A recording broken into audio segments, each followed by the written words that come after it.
Pagkasabi noon, hinawakan ng mahigpit ang mahabang espada, binuksan ang mode ng pagpatay, sumugod sa mga demonyo. Ang kanyang mga mata ay naglalabas pa ng mga ningas ng pagiging palaban, malakas na sumigaw, patayin. Ang mga demonyo, hindi na nakahiyaw, ang kanilang mga ulo ay nagsipagbagsakan sa lahat ng dako. Saan man pumunta si Bujay, dugo ang dumadaloy, ulo ang nahuhulog. Ang mga demonyo ay nagkagulo, sumisigaw sa isa't isa, lintik.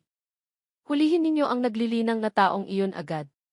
Hindi pa tapos magsalita, naging inihaw na karne na sila dahil sa sining ng apoy ng gininto ang uwak na sumisira ni Hong Tianye.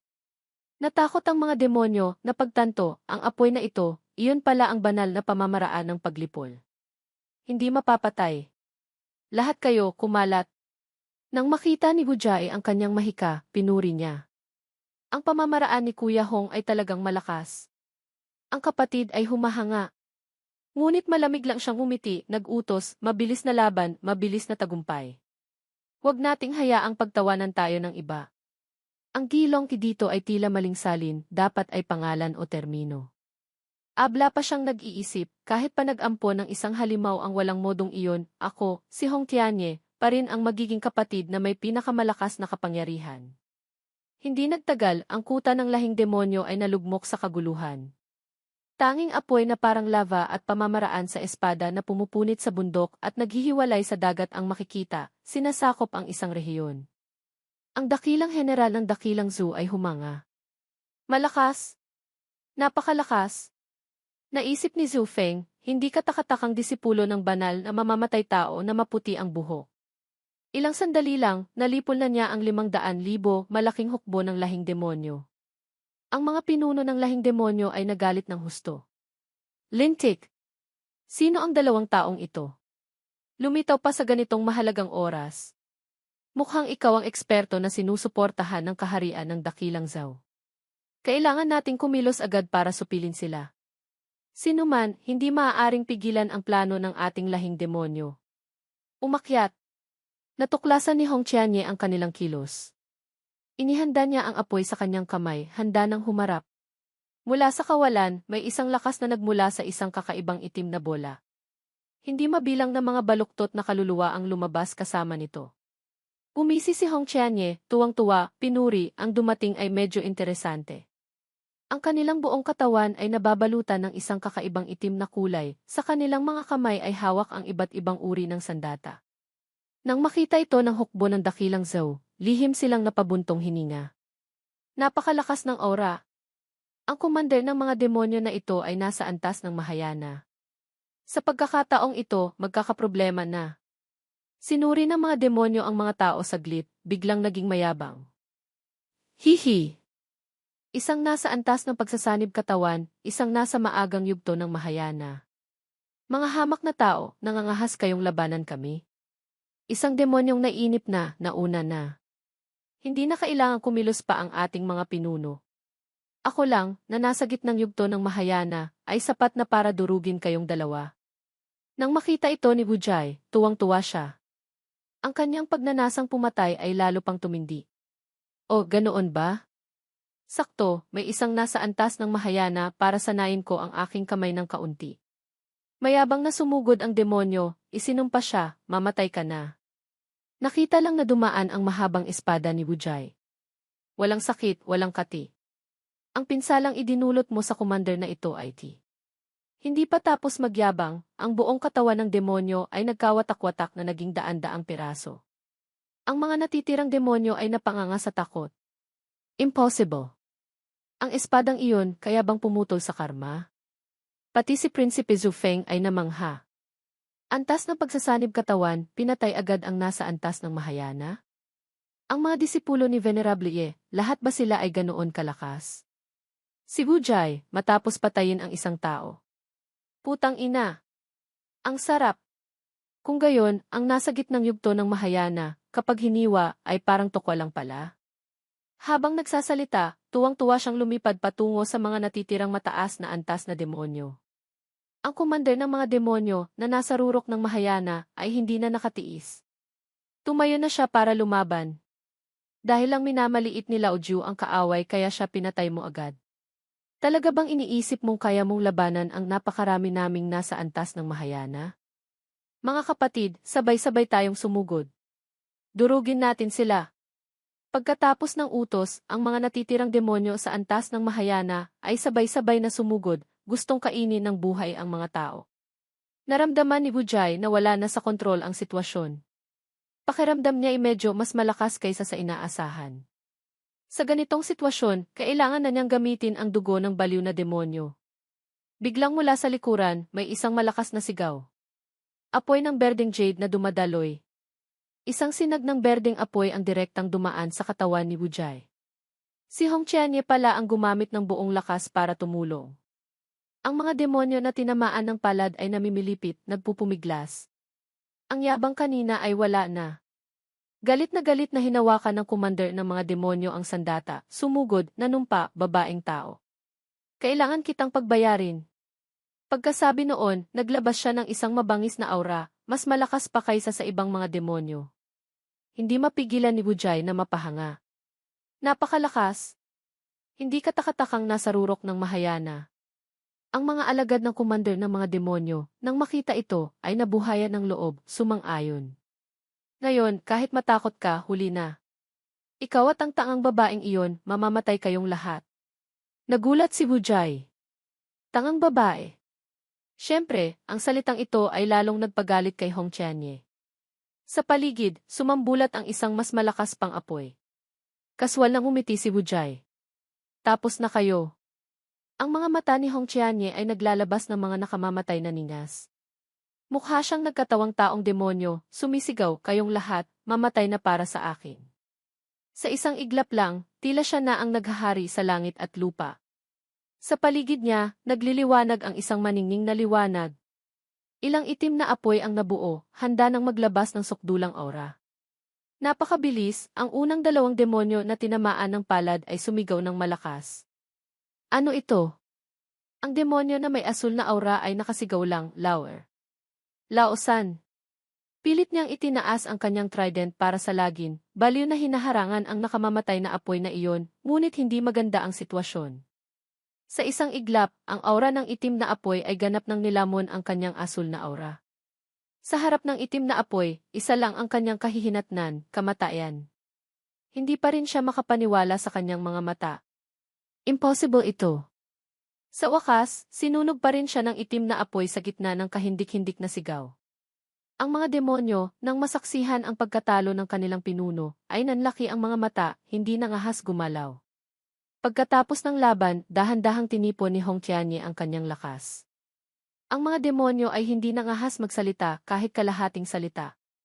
Ang kanyang ugali ay malamig pa rin na parang yelo, tiningnan sila, nagsabi ng mga salitang mapanghama. Mga langaw na hindi alam ang kamatayan. Nang makita ang kabangisan ni Hong Qianye, humanga rin si Bujay. Si Kuya Hong, pagkatapos magalit sa kaparehong antas, ay walang kapantay. Hindi katakatakang siya ang unang disipulo na tinanggap ni Guro. Biglang nagkaroon siya ng masamang intensyon, muling nagkaroon ng pagnanasang pumatay, naisip, maganda rin ito. Kung magpapatalas pa ako ng kaunti, maaari ko na siyang baliw na hiwain.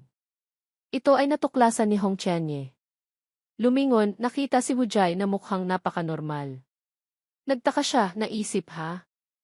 Hindi kaya nagkamali lang ako ng pakiramdam kanina? Bumalik silang dalawa para mag-ulat ng sitwasyon. Guro, ayon po sa inyong utos, ang 800,000 hukbo ng mga demonyo ay nalipol na. Si Munting Puti sa isang tabi ay nagpadala ng mensahe. Bumalik na pala kayo? Sinabi ni Guro, masyado kayong matagal.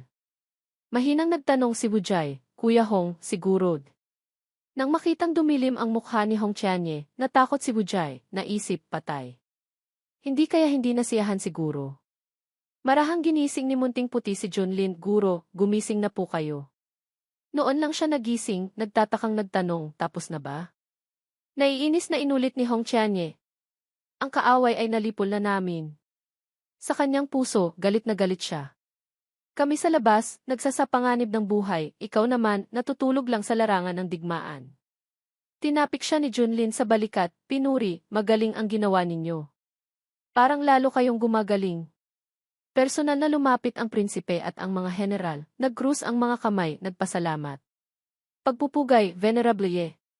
Salamat po sa inyong pagkilos para sa aming dakilang zoo, nalutas ang krisis.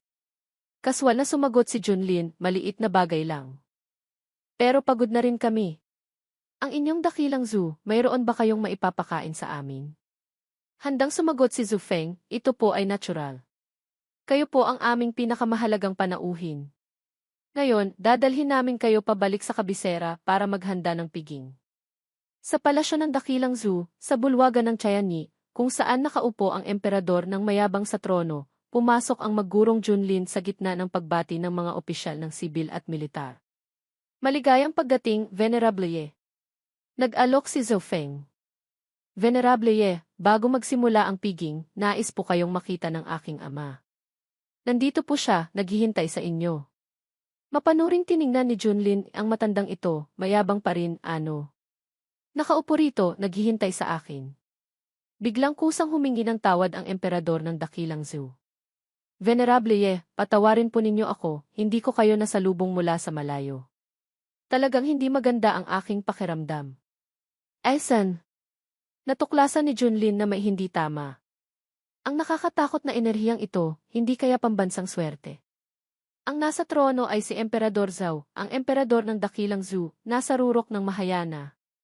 Ang kanyang buong katawan ay naglalabas ng isang kakaibang liwanag, ngunit ang kanyang mukha ay tila nagpipigil ng sakit. Kaswala nagtanong si Junlin kay Emperador Zhao, kayo po. Naisip niya, base sa aking alaala, ang mga kaharian sa mundong ito ay lahat gumagamit ng pambansang swerte bilang isang misteryosong lakas para palakasin ang sarili, o para gamutin ang sarili, o kahit para suportahan ang paglilinang. At para sa mga mamamayan, ito ang pundasyon ng pagbuo ng pambansang swerte. Si Emperador Zhao ay tila gumagamit ng pambansang swerte ng dakilang zoo para suportahan ang paggagamot, ngunit mukhang hindi maganda ang sitwasyon. Napabuntong hininga si Emperador Zhao. Pinagtawanan na po kayo ni Venerable Ye. Pagtingin sa binatang nasa harap niya, kumunot ang noo, hindi makapaniwala. Hindi ko kayang makita ang kanyang antas. Hindi kaya gumamit siya ng isang pamamaraan para itago ang kanyang antas ng paglilinang. Ang taong ito, venerable ba talaga siya? Hindi na nag-isip pa si Junlin, lumipat sa pagtatanong tungkol sa sitwasyon ng labanan. Emperador Zhou, maaari po ba ninyong sabihin sa akin kung ano ba talaga ang nangyari? Sumagot siya, ang lahing demonyo ng Mingyuan, walang dahilan na sumalakay sa aming dakilang Zhou. Sa korte, maraming opisyal ang naghinala na sa loob ng palasyo. May isang kayamanan ng lahing demonyo, ngunit kahit ako ay hindi alam kung ano ba talaga ang kayamanang ito. Kung gayon, bakit po kayo nasugatan ng ganito? Hinaplos ni Emperador Zhao ang balbas na alala. Bago opisyal na sumalakay ang hukbo ng lahing demonyo sa dakilang zoo, ang libingan ng aking mga ninuno ay nilusob ng isang misteryosong tao. Ang lakas ng taong iyon ay hindi masukat. Ang aking mga mandirigma ng dakilang zoo, sa harap niya, ay parang mga batang pinaglalaruan. Kaya, wala akong ibang magawa kundi gamitin ang lakas ng pambansang swerte para maitaboy ang misteryosong taong iyon. Ang mas kakaiba, bagamat ang misteryosong taong iyon ay halatang mas malakas kaysa sa akin, nanginginig ang kanyang mga kamay at paa, medyo nag-aalangan siyang umatras. Pagkaraan ng ilang panahon, nagsimula ng sumalakay ang lahing demonyo sa aming dakilang zoo. Nang marinig ito, naghinuha si Junlin, mukhang ang pangunahing problema ay nangyari sa loob ng libingan ng mga ninuno. Ayon sa paglalarawan ni Emperador Zhao, ang lahing demonyo ay tumanggap ng utos mula sa misteryosong taong iyon, kaya sumalakay sa dakilang zoo, nais na sakupin ang libingan ng mga ninuno.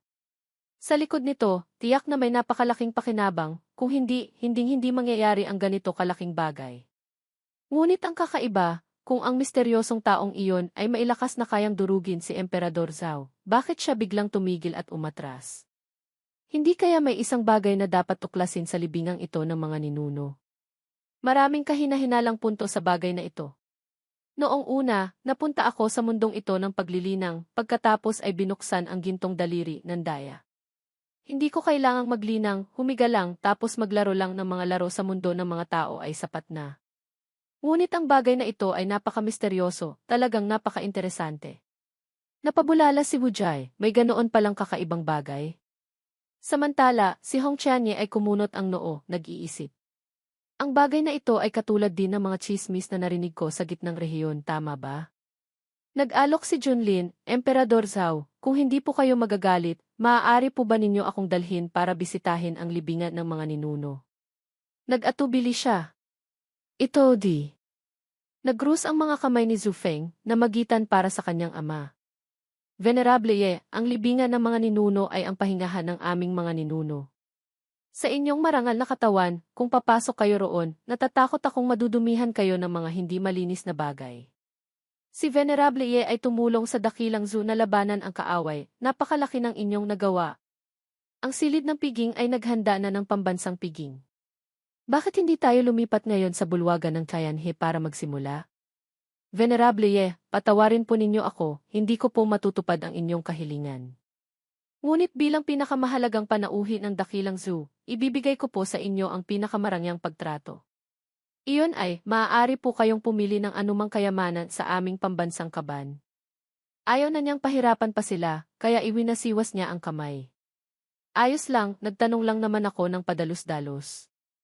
Naisip niya, ang misyong ibinigay ng sistem ay hindi pa tapos, kaya kailangan kong manatili rito para tingnan kung paano mangyayari ang mga bagay-bagay. Pilit na ngumiti si Zhu Feng, lumipat ng paksa. Alam kong si Venerable Ye ay isang taong nakakaintindi. Pakiusap po, dito po.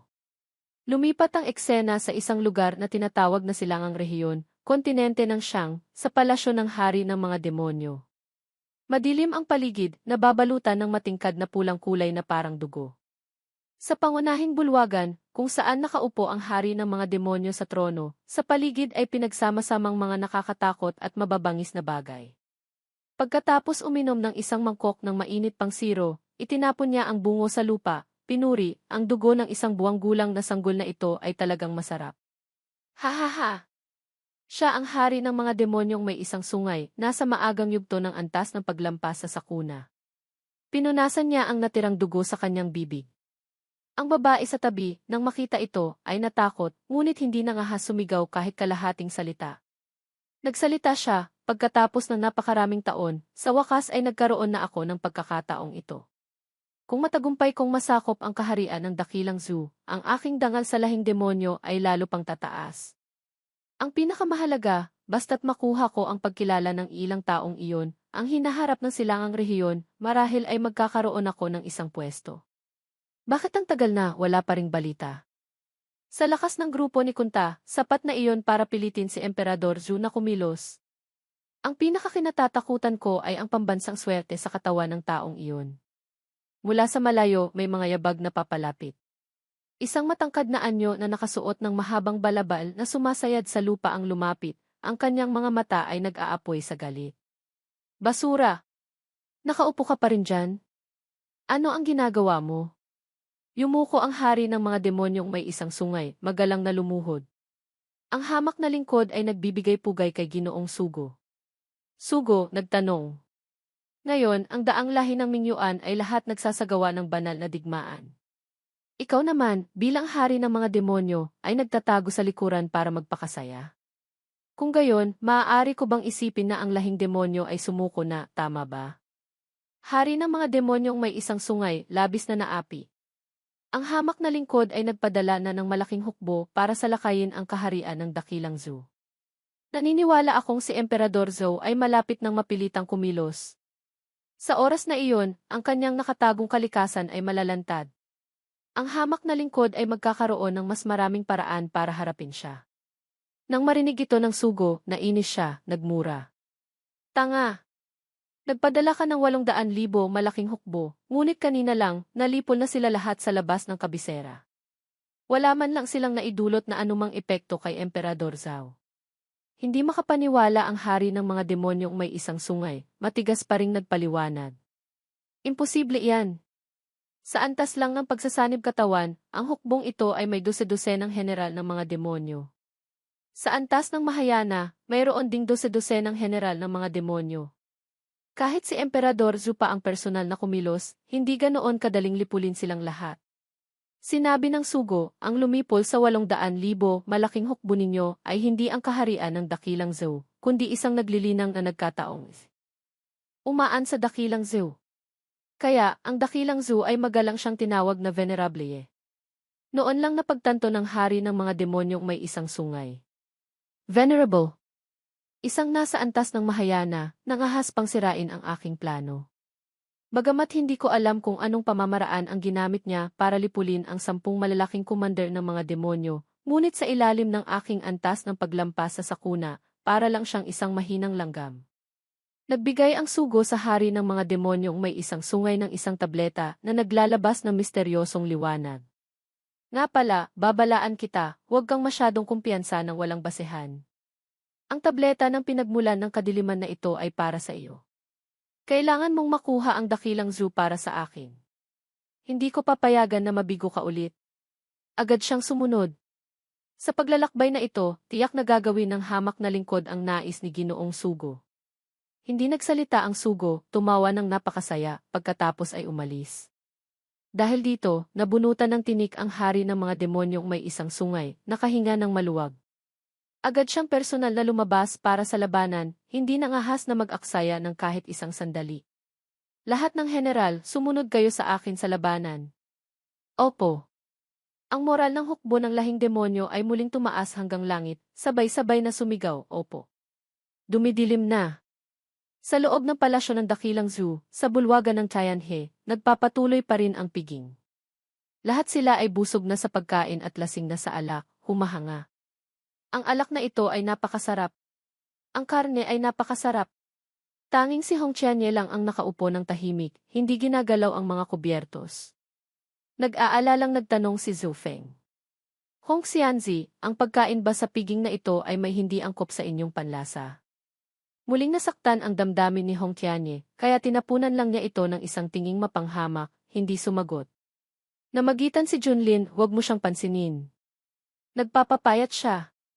Sumang-ayon si Zhu Feng. Ah, ganoon pala. Si Hong Xianzi ay talagang mahigpit sa sarili, ha? Nainis si Hong Qianye, naisip. Nagpapapayat ang matabang kapatid mo. Bilang isang naglilinang sa antas ng paglampas sa sakuna, gahaman ka pa rin sa mga makamundong bagay na ito. Nag-alok si Zhu Feng. Kung si Hong Xianzi ay hindi makakain ng masasarap na pagkain, kung gayon, pakiusap po, tanggapin ninyo ang isang piraso ng dekalidad na musika ng sitar. Pagkatapik lang ng kamay, isang matandang lalaki ang pumasok sa bulwagan. Ang numero 1 maestro ng musika sa silangang rehiyon, si Nangong Changfeng, may dalang sitar sa likod, nag-cruise ang mga kamay, nagbigay pugay. Ang matandang ito, si Nangong Changfeng, ay nagbibigay pugay sa inyong lahat. Ipinagmalaki ni Zhu Feng.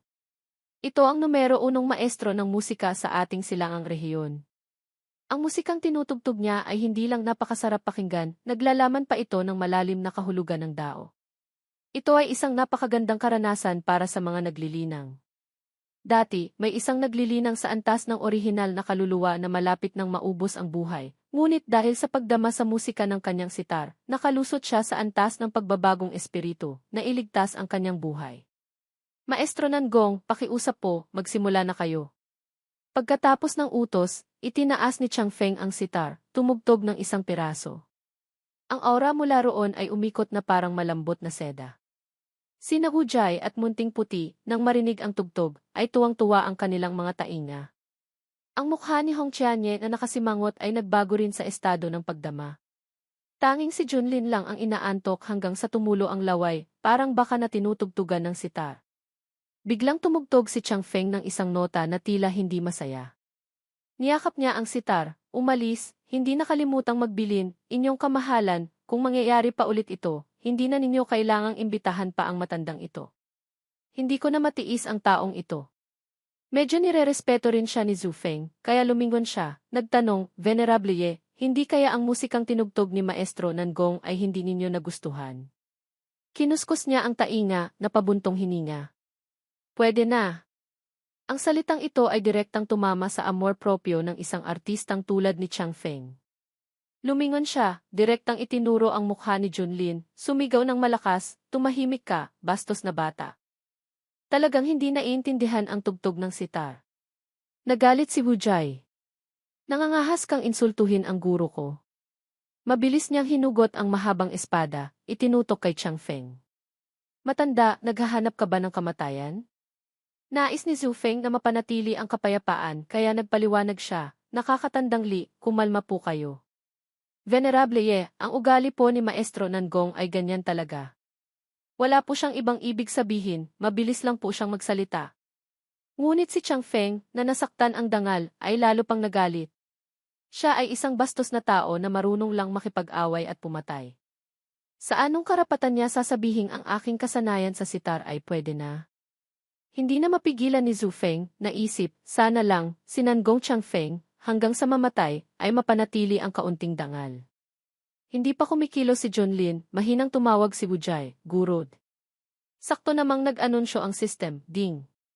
Binabati kita, host, sa pag-activate ng opsyonal na misyon.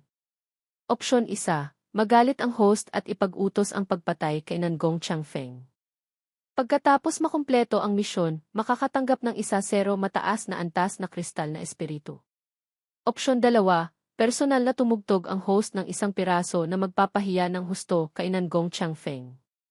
Gantimpala, 1-0 supot ng sukdulang kalidad na pagkain para sa alagang hayop, lasang gatas.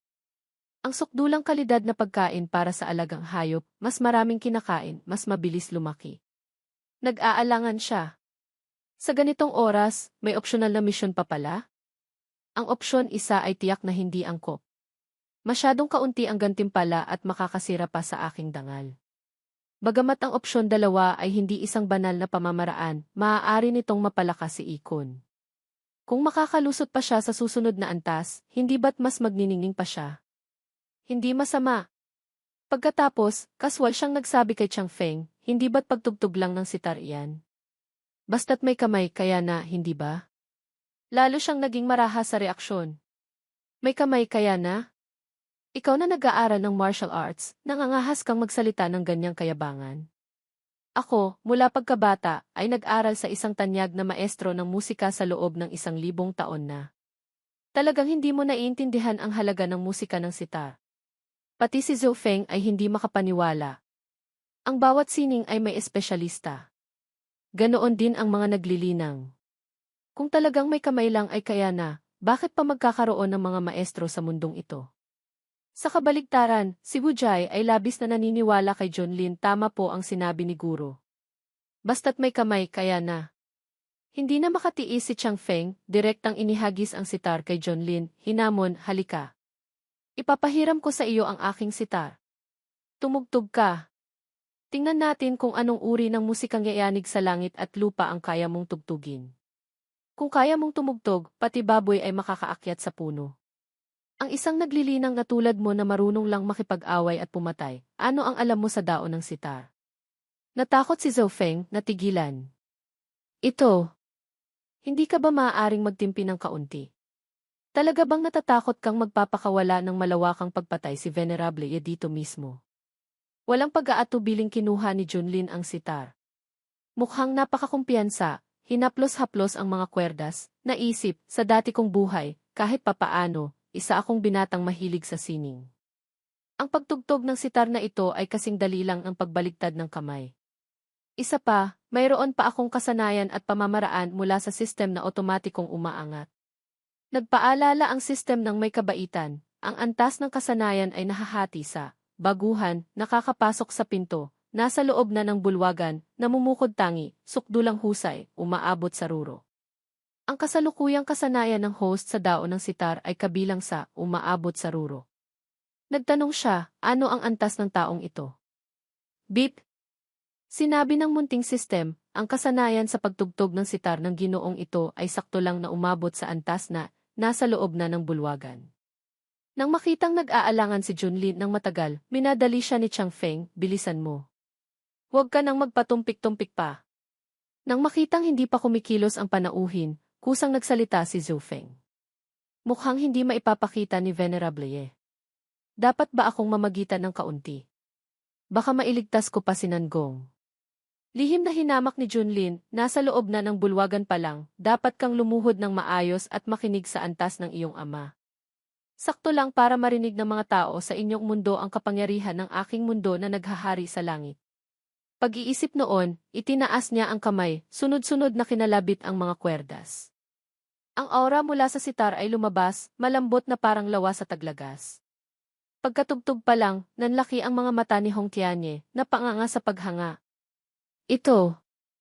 Ganoon kagandang musika, paano niya natugtog? Ang ganitong uri ng sukdulang antas, kung ilalagay sa gitnang rehiyon, ay kabilang sa mga nangunguna, walang mangangahas na makipagkumpetensya sa kanya. Natakot si Chang Feng. Ang tugtog na ito. Paano ito posible? Naramdaman niyang ang kanyang pag-unawa sa sitar sa loob ng maraming taon ay parang ininsulto. Ang isang malayang manlalaro ng espada tulad ni Wu Jai ay napasigaw din. Ang aking pag-unawa sa sitar.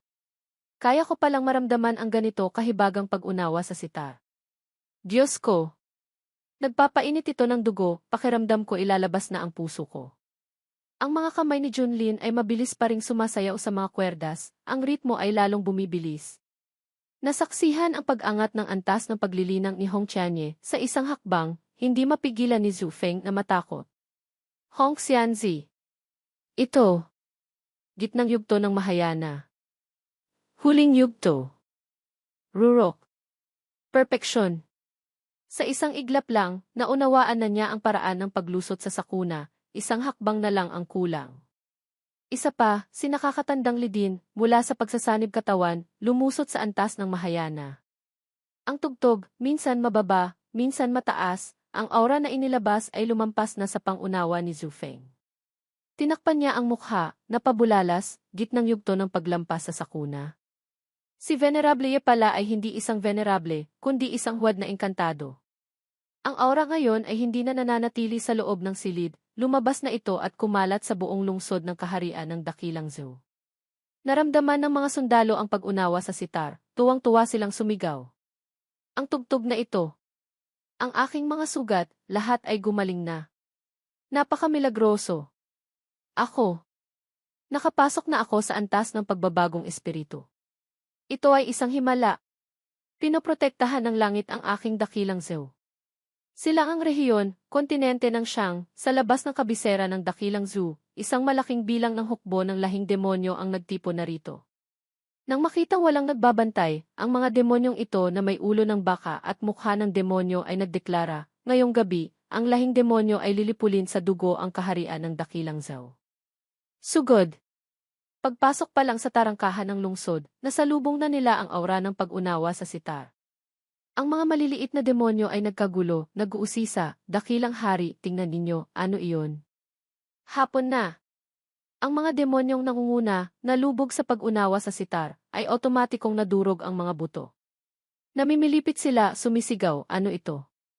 Dakilang hari, tulungan ninyo kami. Bilisan ninyo, tulungan ninyo kami. Pinagpawisan ang hari ng mga demonyong may isang sungay, ngunit kailangan pa ring magpakatatag. Sino ang kumikilos? Lumabas ka para sa akin, hari. Ang pagtatago ng ganyan, anong klaseng kakayahan iyan?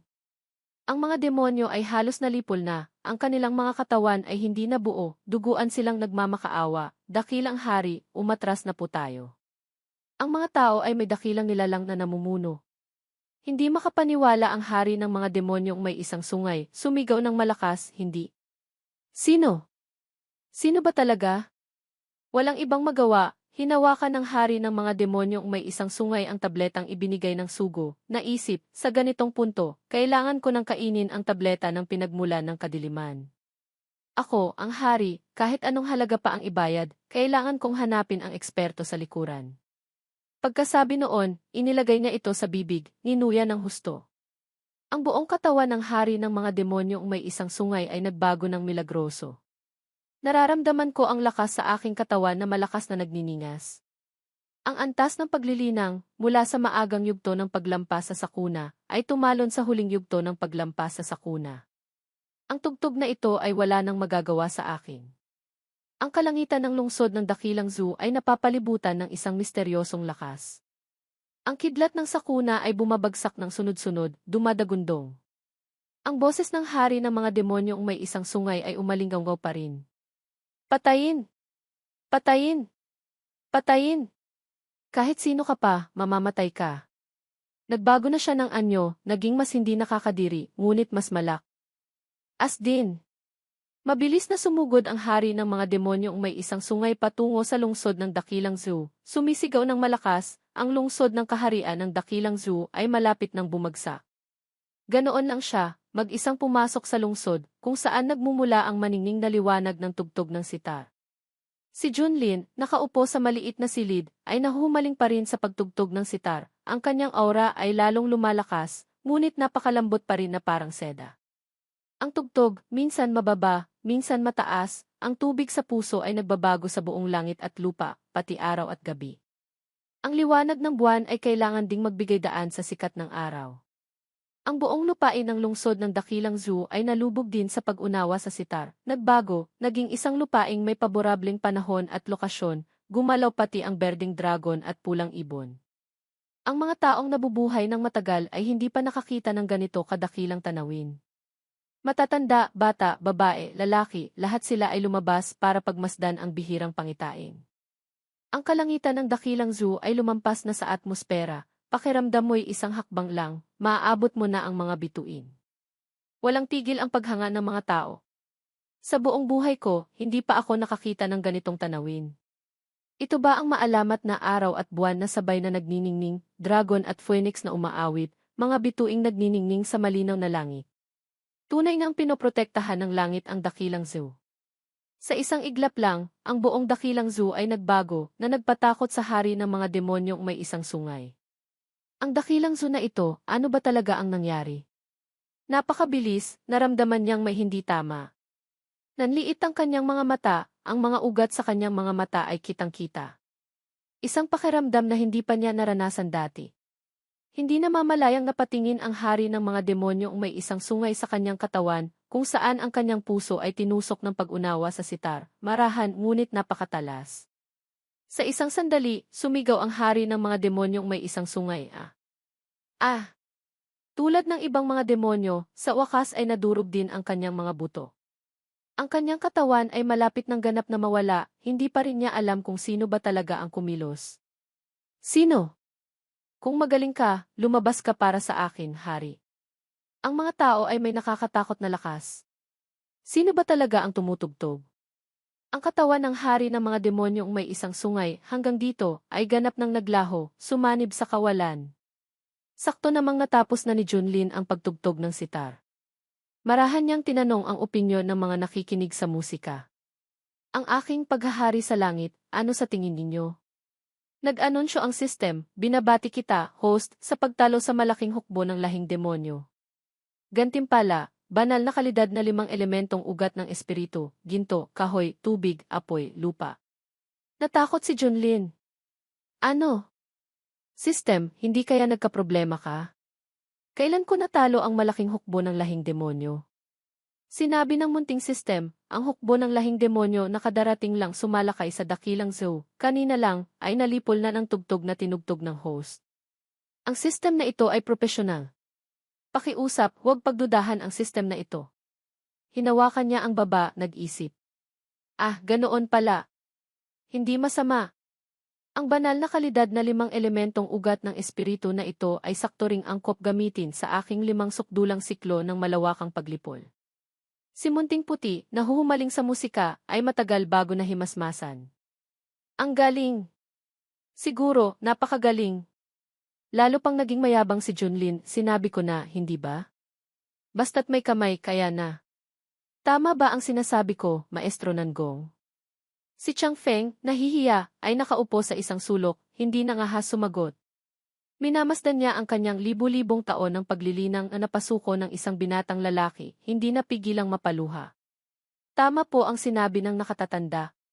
Tunay ngang isang natatanging banal na musika. Ako pala, hindi ko alam ang aking kakayahan. Minura niya ang nakatatanda bilang isang bastos na hindi nakakaintindi ng musika. Dapat akong mamatay. Talagang dapat akong mamatay. Lumapit si Zhu Feng, akmang tutulungan siyang tumayo, ngunit bago pa makapagsalita, Maestro Nangongki. Ay pinigilan na siya ni Chang Feng. Hindi. Hindi ako karapat-dapat tawaging maestro. Ang nakatatanda ang karapat-dapat na maestro. Ako ay isang payaso lang. Isang ganap na payaso. Ding! Ding! Binabati kita, host, sa pagkumpleto ng opsyonal na misyon. Napanalunan ang 10 supot ng sukdulang kalidad na pagkain para sa alagang hayop. Walang ibang magawa si Zhu Feng kundi mag-cruise ang mga kamay, mag-ulat, yehwad na engkantado, pakiusap po, paano po ninyo gustong ayusin siya? Naisip ni Junlin, kung tapos na ang misyon, wala na siyang kinalaman dito. Kaya sumagot siya, hayaan siyang umuwi, mag-aral ng mabuti. Tuwang-tuwang ikinuwento ni Bujay, guro. Kanina, buti na lang at may musika kayo. Ang disipulo ay nakalusot na sa antas ng Mahayana. Ngunit hindi gaanong pinansin ni Junlin, isang tunog lang. Tiningnan niya ang mas mahalagang bagay, si Hong Qianye, lihim na humanga. Rurok ng Mahayana na. Ang pagiging engkantado ay talagang kakaiba. Ganoon kabilis, nakalusot na sa paglampas sa sakuna. Tuwang-tuwang sumigaw si Zhou Feng, Ama. Nakalusot ka na. Sa kanyang puso, naisip niya, napakaganda. Si Ama, umakyat sa antas ng huwad na engkantado, kasama pa ang suporta ng pambansang swerte. Ang katayuan ng kontinente ng Shang sa dakilang Zhou ay lalo pang titibay. Si Emperador Zhao ay nanatiling tahimik. Pagkaraan ng ilang sandali, yumuko siya, nagpasalamat. Ako, sa ngalan ng mga mamamayan ng dakilang Zhou, ay nagpapasalamat kay Yehuad na engkantado sa pagtugtog ng banal na musika, nagdulot ng biyaya sa mga mamamayan. Naisip ni Emperador Zhao, si Ama, bilang hari ng isang bansa, isang dakilang nilalang sa antas ng paglampas sa sakuna, pero nagpakita pa ng ganoong kababang ugali. Ang taong ito mula sa sektang Xuantian, gaano ba talaga kalakas ang kanyang kapangyarihan? Pinaalalahanan ni Junlin ang emperador, tumayo ka na. Ang kakayahang makalusot sa paglampas sa sakuna ay sarili mong kakayahan. Magalang na sumagot si Emperador Zhao, pinagtawanan na po kayo ni Ehwad na engkantado. Dahil po sa banal na musikang tinugtog ninyo, ang pambansang swerte ng dakilang Zhou ay umabot sa hindi pa nararating na ruro. Nagkaroon po ako ng pagkakataong ito kaya maswerte akong nakalusot. Sumagot siya, mukhang talagang taos puso kang nagpapasalamat sa akin, ano? Nanumpa ang emperador, opo. Basta't magsalita si Ehwad na engkantado, kahit ilang lakas pa ang kaya kong gawin, ang aking dakilang Zhou ay tiyak na makikipagtulungan ng buong lakas. Sinamantala niya ang pagkakataong ito para mag-alok. Kung gayon, dalhin mo ako sa libingan ng mga ninuno para mamasyal ng kaunti. Agad siyang pinangunahan ng emperador. Sige po. Pakiusap po, dito po kayo dumaan, ako po ang magiging gabay ninyo. Habang naglalakad, ikinuwento niya, sa totoo lang, sa loob ng libingan ng mga ninuno, bukod sa mga bagay na inilibing na maaaring pagnasaan ng mga magnanakaw ng libingan, wala nang iba pa. Ito na ang dulo ng libingan. Talagang walang natuklasang kakaiba. Ginamit ni Hong Qianye ang tunay na enerhiya, direktang tinamaan ang pader na iyon. Isang tarangkahan na napapalibutan ng mga kadena ang lumitaw, na nagpatigagal kay Emperador Zhao. Ito. Bakit sa loob ng libingan ng mga ninuno ng Zhou may ganitong bagay? Ako. Hindi ko man lang alam. Nahuhumaling na napabulala si Munting Puti, ang ganda ng pintuang ito. Parang isang ilusyon lang. Hindi ito mahawakan ni Munting Puti. Nahulaan niya, ang bituing pintuang ito ay tiyak na umiiral, hindi pa lang ito lumilitaw sa tunay na mundo. Kung gustong ganap na i-activate, kailangang magbayad ng isang halaga. Pagkatapos, lumingon si Junlin, nagtanong, ang dinastyang Zhou, gaano nakatagal umiiral? Nagulat siya, sagot po kay Yehuad na engkantado, ang aking dakilang Zhou ay umiiral na sa loob ng 1.2 milyong taon. At isa rin sa iilang hindi nasisirang landas sa kontinente ng Shang na kayang umiral ng mahigit 1 milyong taon. Nagtanong siya ng pangalawang tanong. Bago ang dakilang Zhou, mayroon pa bang ibang bansa o puwersa? Nag-isip si Emperador Zhao, nagsabi, ayon sa mga umiiral na talaan ng kasaysayan, may hindi bababa sa 12 ng ganyan, ang iba pa nga ay ganap ng naglaho. Tiniyak niya, kung gayon, ang bituing pintuang ito ay maaaring masubaybayan pabalik sa masinaunang panahon. Marahil dati, may mga talaan tungkol sa bituing pintuang ito, ngunit pagkatapos dumaan sa iba't ibang pagbabago, matagal na silang nailibing sa alikabok ng kasaysayan. At ang libingang ito ng mga ninuno, sakto namang itinayo sa tamang lokasyon na iyon. Kahit ang mga sumunod na namumuno sa dakilang Zhou ay hindi alam ito. Iniisip lang nilang mas maganda ang Feng Shui ng lugar na ito kaysa sa iba. Lumingon si Junlin, nagtanong sa kanyang disipulo. Munting Hong, kung kaya mong buksan ang pintuang ito, alam mo ba ang tungkol sa bagay na ito? Sumagot siya, tungkol po sa pinagmula ng bituing pintuang ito, sismis lang po ang narinig ng disipulo, wala pong matibay na ebidensya. Aksidente ko lang din pong nasubukan. Sumagot siya, kung gayon, sabihin mo sa akin ang lahat ng alam mo. Inihayag ni Hong Qianye ang isang balita. Ayon sa alamat, noong napakalayong sinaunang panahon, maraming teleportation point sa iba't ibang lugar sa buong mundo ng Kunlun na kayang direktang magpadala sa dakilang sanlibutan. Hindi mabilang na naglilinang sa mundo ng Kunlun ang kayang umasa rito para malayang tumawid sa buong sansinukob. Hindi lang alam kung anong nangyari pagkatapos, ang mga teleportation point na ito ay isinara ng mga banal na engkantado at hindi na muling nabuksan pa. Natigilan si Wujay, napabulalas, ang bituing pintuang ito, may ganoon pala itong gamit. Pati si Zhou Feng ay natigilan. Hindi kaya ang mga alamat na narinig ko noong bata pa ako ay talagang umiiral? Narinig kong ang mundo ng Kunlun ay isang napakalawak na planeta ng paglilinang. Ang mga planetang tulad nito ay napakarami, nakakalat sa buong walang katapusang sansinukob. Nagdagdag ng impormasyon si Emperador Zhou. Ang mga naglilinang dati ay malayang nakakapaglakbay. Basta't isang naglilinang sa antas ng pagbabagong espiritu, kaya nang lumipad palabas ng mundo ng Kunlun at maglakbay sa buong sansinukob. Ngunit hindi alam kung kailan, may isang hindi nakikitang puwersa na naghigpit sa mga naglilinang sa mundo ng Kunlun, na nagdulot sa kanila na hindi na makalipad sa sansinukob, maaari lang silang mabuhay sa mundong ito hanggang mamatay. Ang tanging paraan para masira iyon ay ang malampasan ang sakuna, maging isang tunay na engkantado, pagkatapos ay natural na umakyat sa mundo ng mga engkantado. Tanging sa pamamagitan lang ng mundo ng mga engkantado saka magkakaroon ng sapat na kwalifikasyon para pumunta sa sansinukob. Tuwang-tuwang napabulala si Zhou Feng. Kung ang mga naglilinang sa Kunlun ay makakalusot sa limitasyon sa pamamagitan ng pintuang ito para pumunta sa ibang sansinukob, tunay ngang tinutulungan ng langit ang dakilang Zhao. Ama!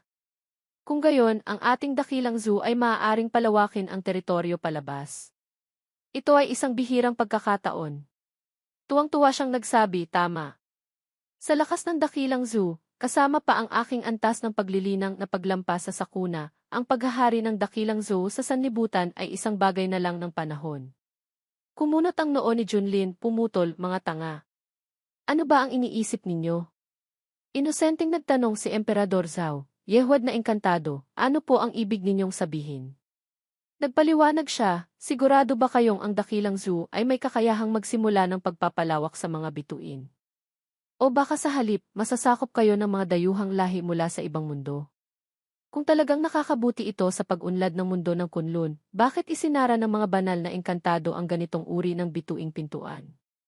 Isa pa, natagpuan na ba ninyo ang dahilan kung bakit umatras ang misteryosong taong iyon?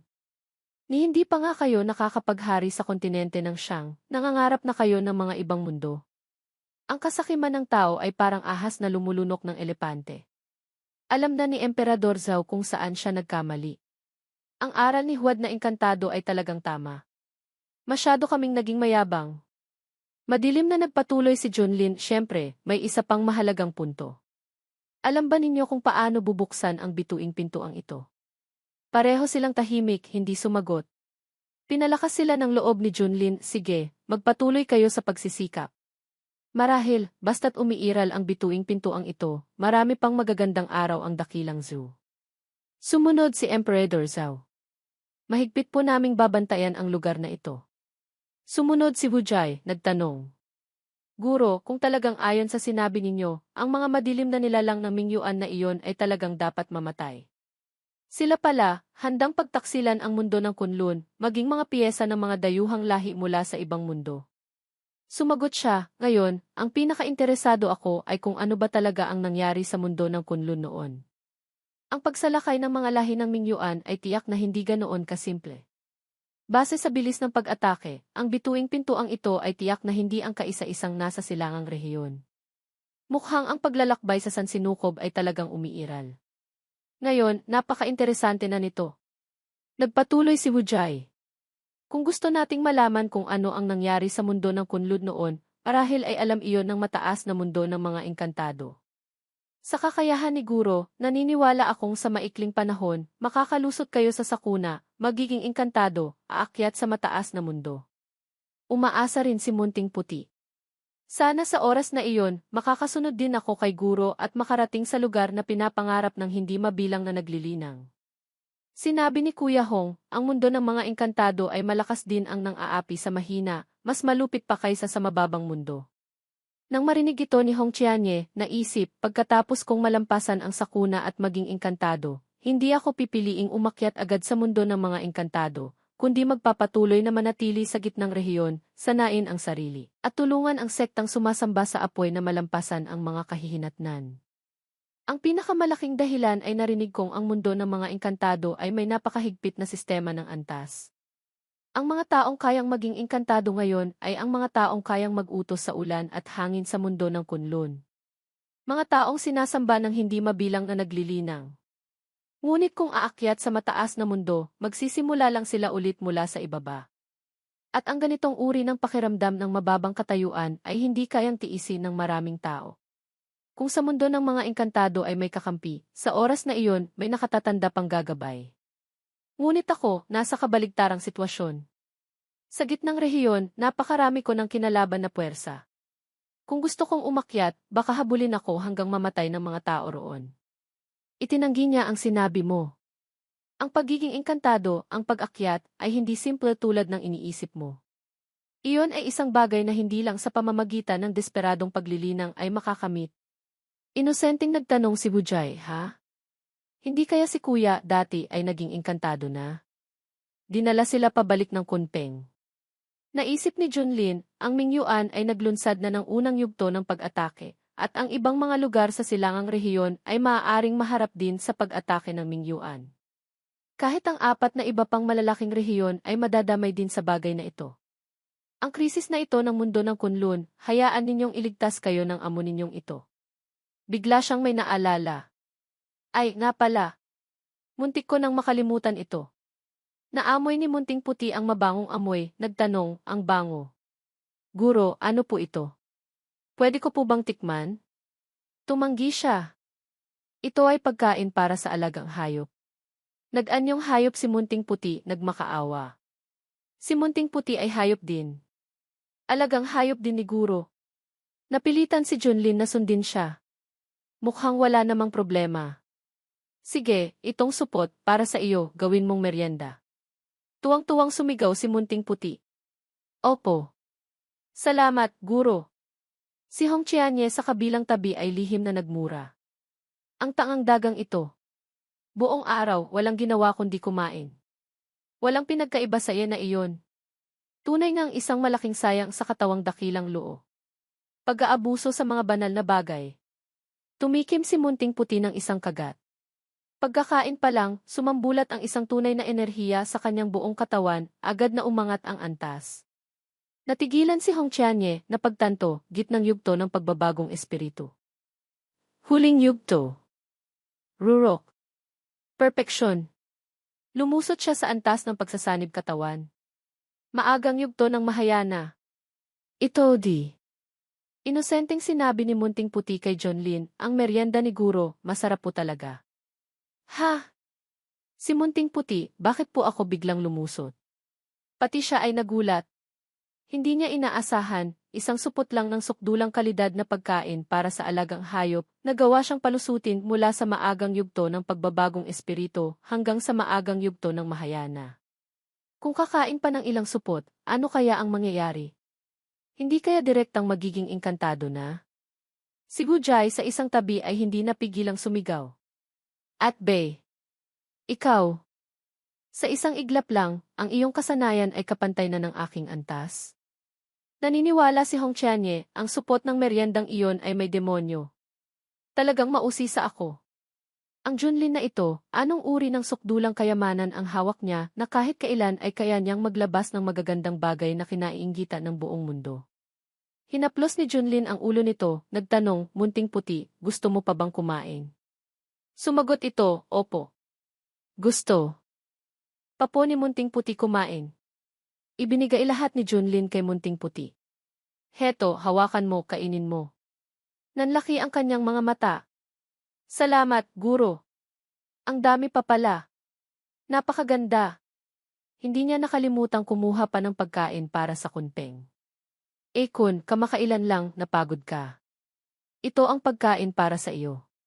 Si Munting Puti, nakaupo sa ibaba, ay masayang ninanamnam ang masarap na pagkain. Nyam! Ang sarap! Isang lagok lang, naubos lahat ng kunpeng ang pagkaing ibinigay ni Junlin. Ang kanyang buong katawan ay agad na umangat ang antas. Takot na sumigaw si Wujay. Ito! Pati si Ikon, mula sa maagang yugto ng Mahayana, diretsong sumugod sa rurok ng perpeksyon. Siguro, tunay ngang hindi masukat ang lalim. Nanumpa si Hong Tianye, ang ganitong paraan ng pag-angat ng antas ng paglilinang, para sa mga taong nagsisikap maglinang, makatarungan ba? Mahigpit kong kinokondena ang ganitong hindi makatarungang kilos. Ang pinakamahalaga, tiyak na may masamang epekto. Kahit ibigay pa sa akin, hindi ko kakainin. Pinagmasdan ni Junlin si Munting Puti, nang makitang walang pagbabago, naisip, pagkatapos kumain ng 3 supot, pero ang epekto ay hindi man lang katumbas ng 1 supot. Ang antas ng paglilinang ay umabot lang sa huling yugto. Mukhang ang epekto ng tuloy-tuloy na pagkain ay malaki ang nababawas, ano? Nagbigay ng senya si Hong Tianye sa kanya. Nakatago siya sa likod ng isang puno, tumatawag, Munting Puti, halika rito. Yakap-yakap ni Munting Puti ang supot ng pagkain, lumapit, nagtanong, si Kuya Hong ba ang tumatawag kay Munting Puti? Hindi kaya may gustong sabihin si Kuya Hong kay Munting Puti? Kuya Hong, bakit po ninyo hinahanap si Munting Puti? Pinaalalahanan niya, gusto kong sabihin, ang ipinakain sa iyo ni Guro ay mailason. Ang inosenteng si Munting Puti ay natakot, bagamat nangingilid na ang luha, itinanggi pa rin niya. Impossible. Hindi sasaktan ni Guro si Munting Puti. Isa pa, si Munting Puti, pagkatapos kumain noon, ay walang tigil pang tumataas ang antas ng paglilinang. Nagpaliwanag si Hong Tianye, lahat ng bagay ay may 2 katangian. Ang mga tabletang nilulunok ng mga naglilinang ay karaniwang may iba't ibang katangian ng mga halamang gamot.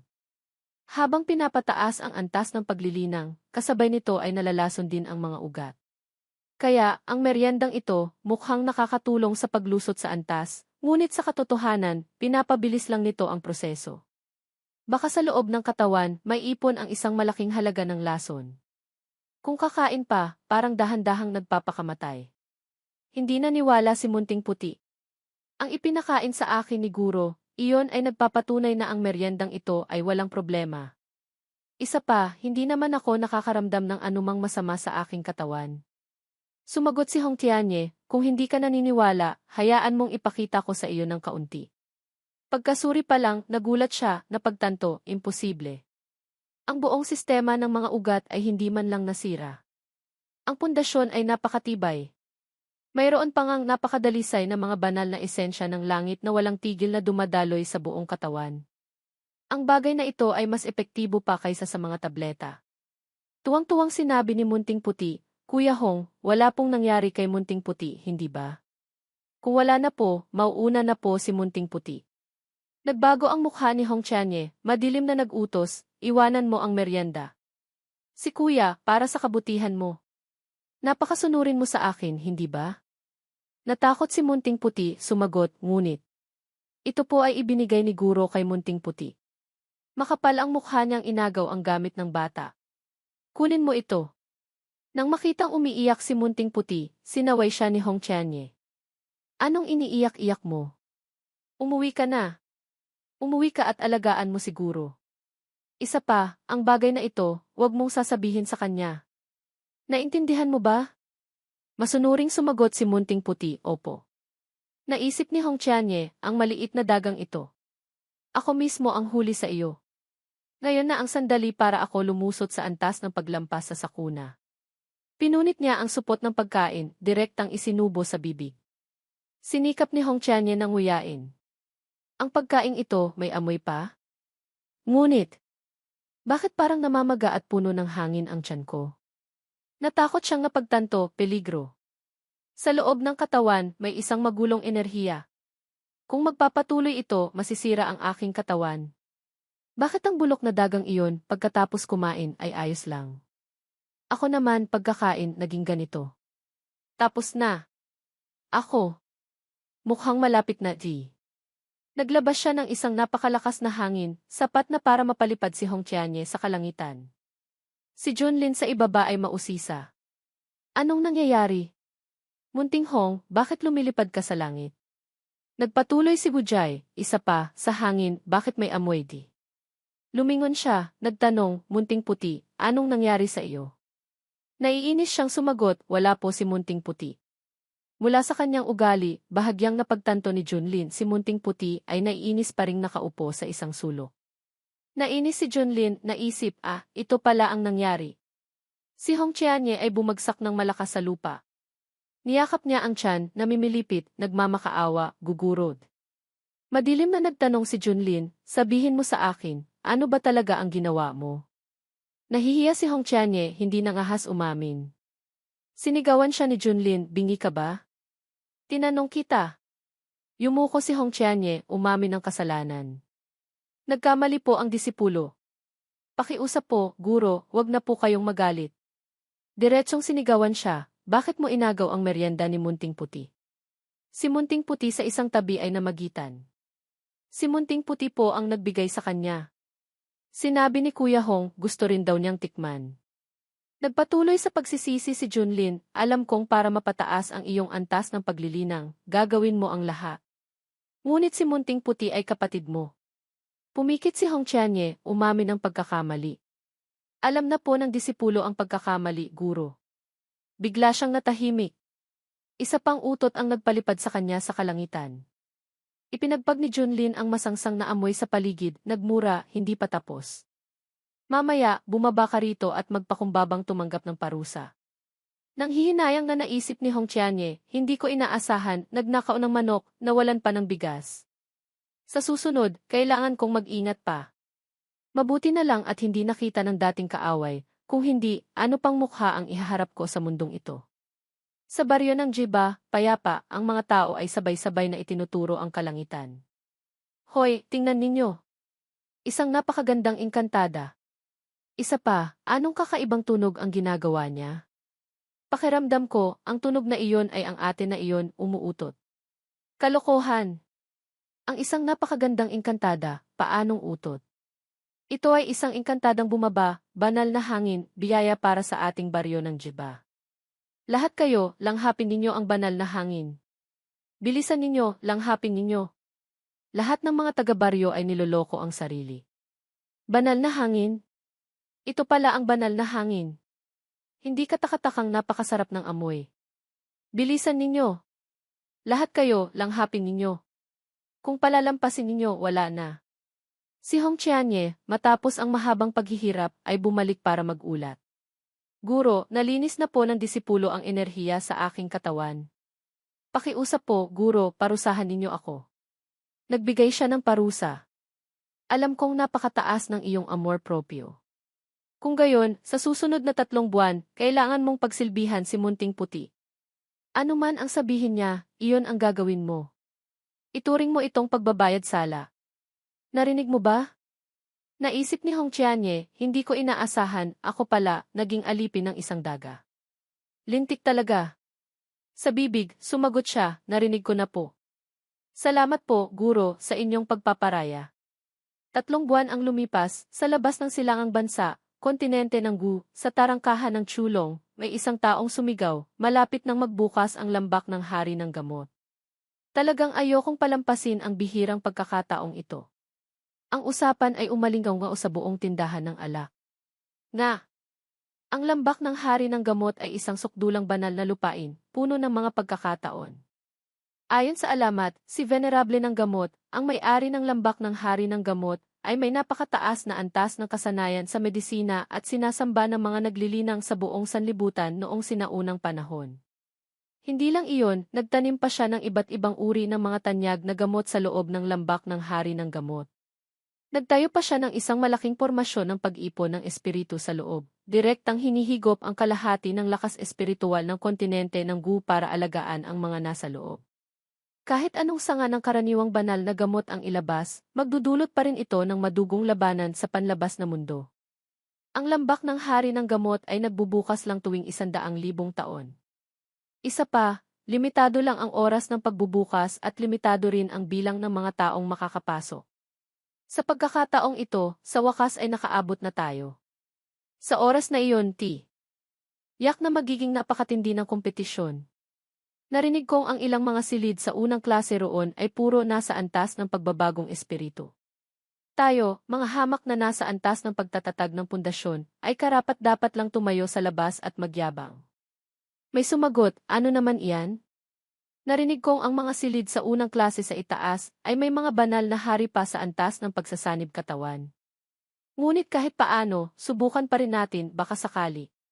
Isang grupo ng mga taong mayabang na pumasok, nag-utos sa kanila, mga kaibigan sa dao, ibigay ninyo ang inyong mga pera. Huwag ninyong pilitin ang matandang ito na personal na kumilos. Ang mga taong iyon, nang marinig, ay nabigla. Ano? Nagnanakaw? Sa ating barko, may isang banal na hari pang nakapwesto. Nga! Sinong napakalakas ng loob?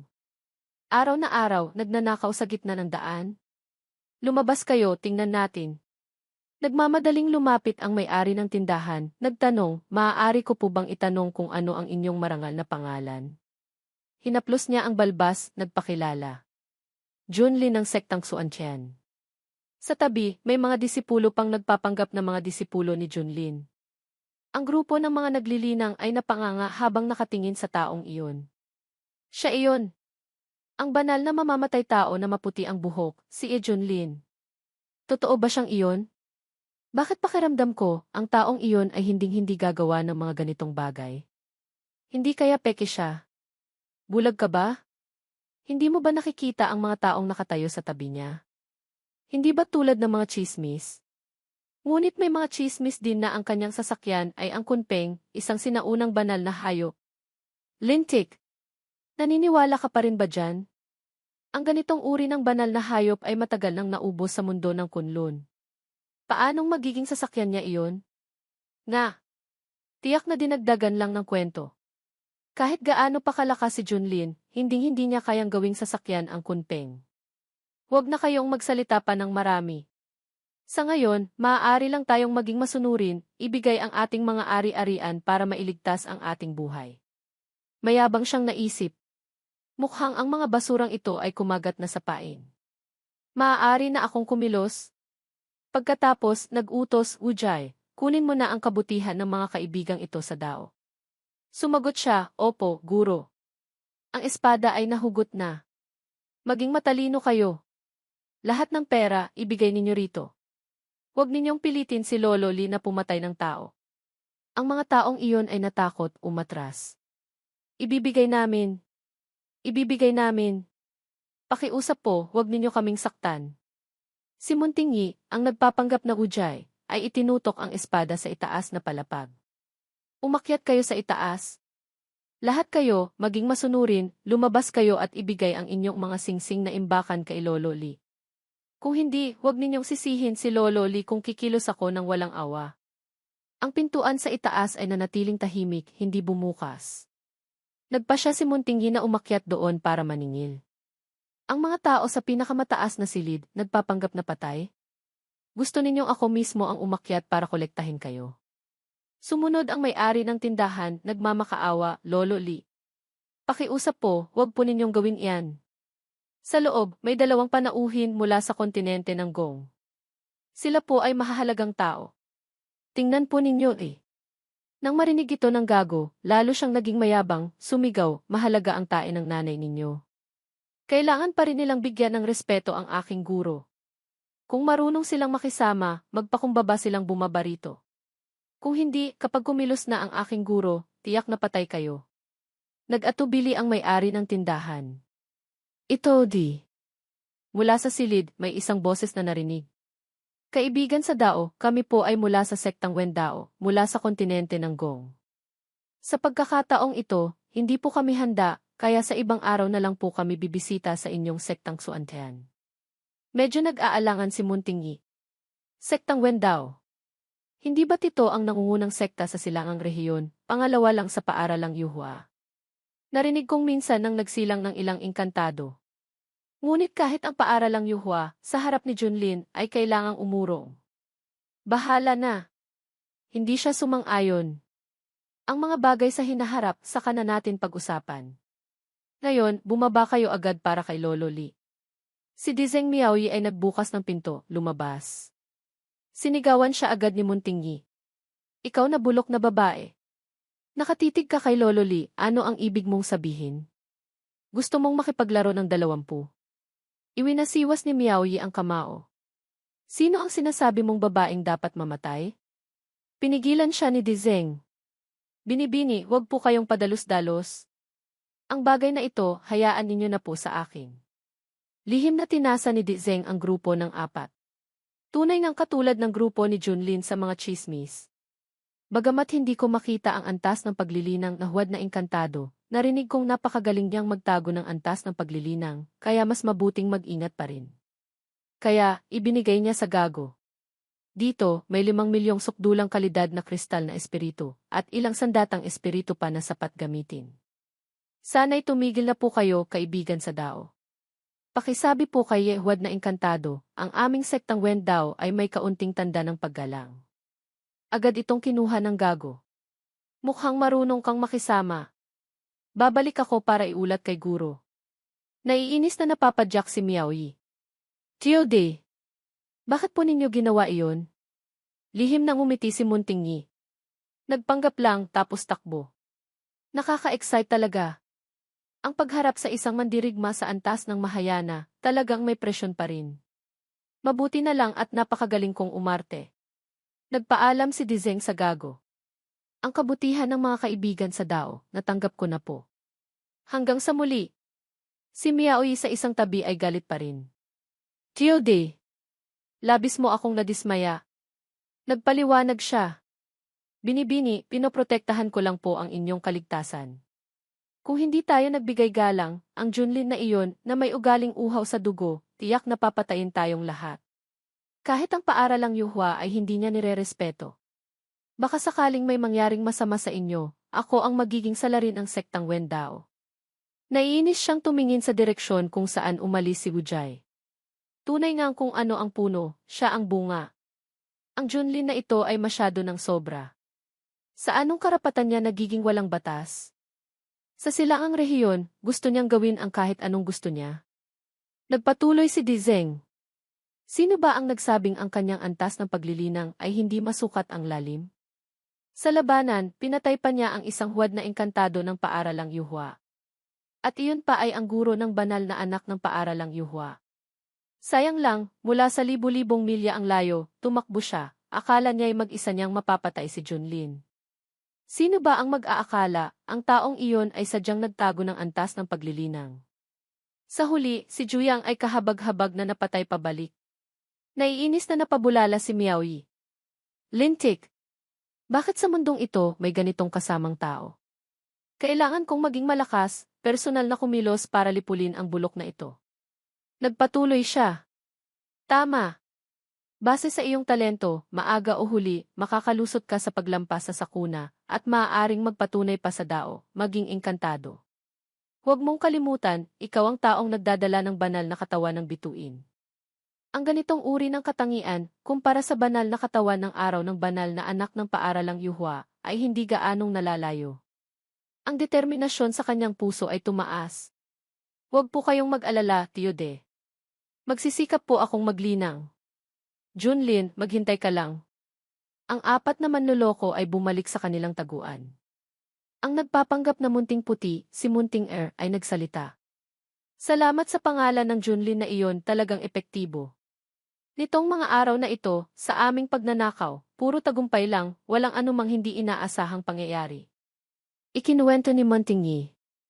Putang ina. Kanina, takot na takot ako.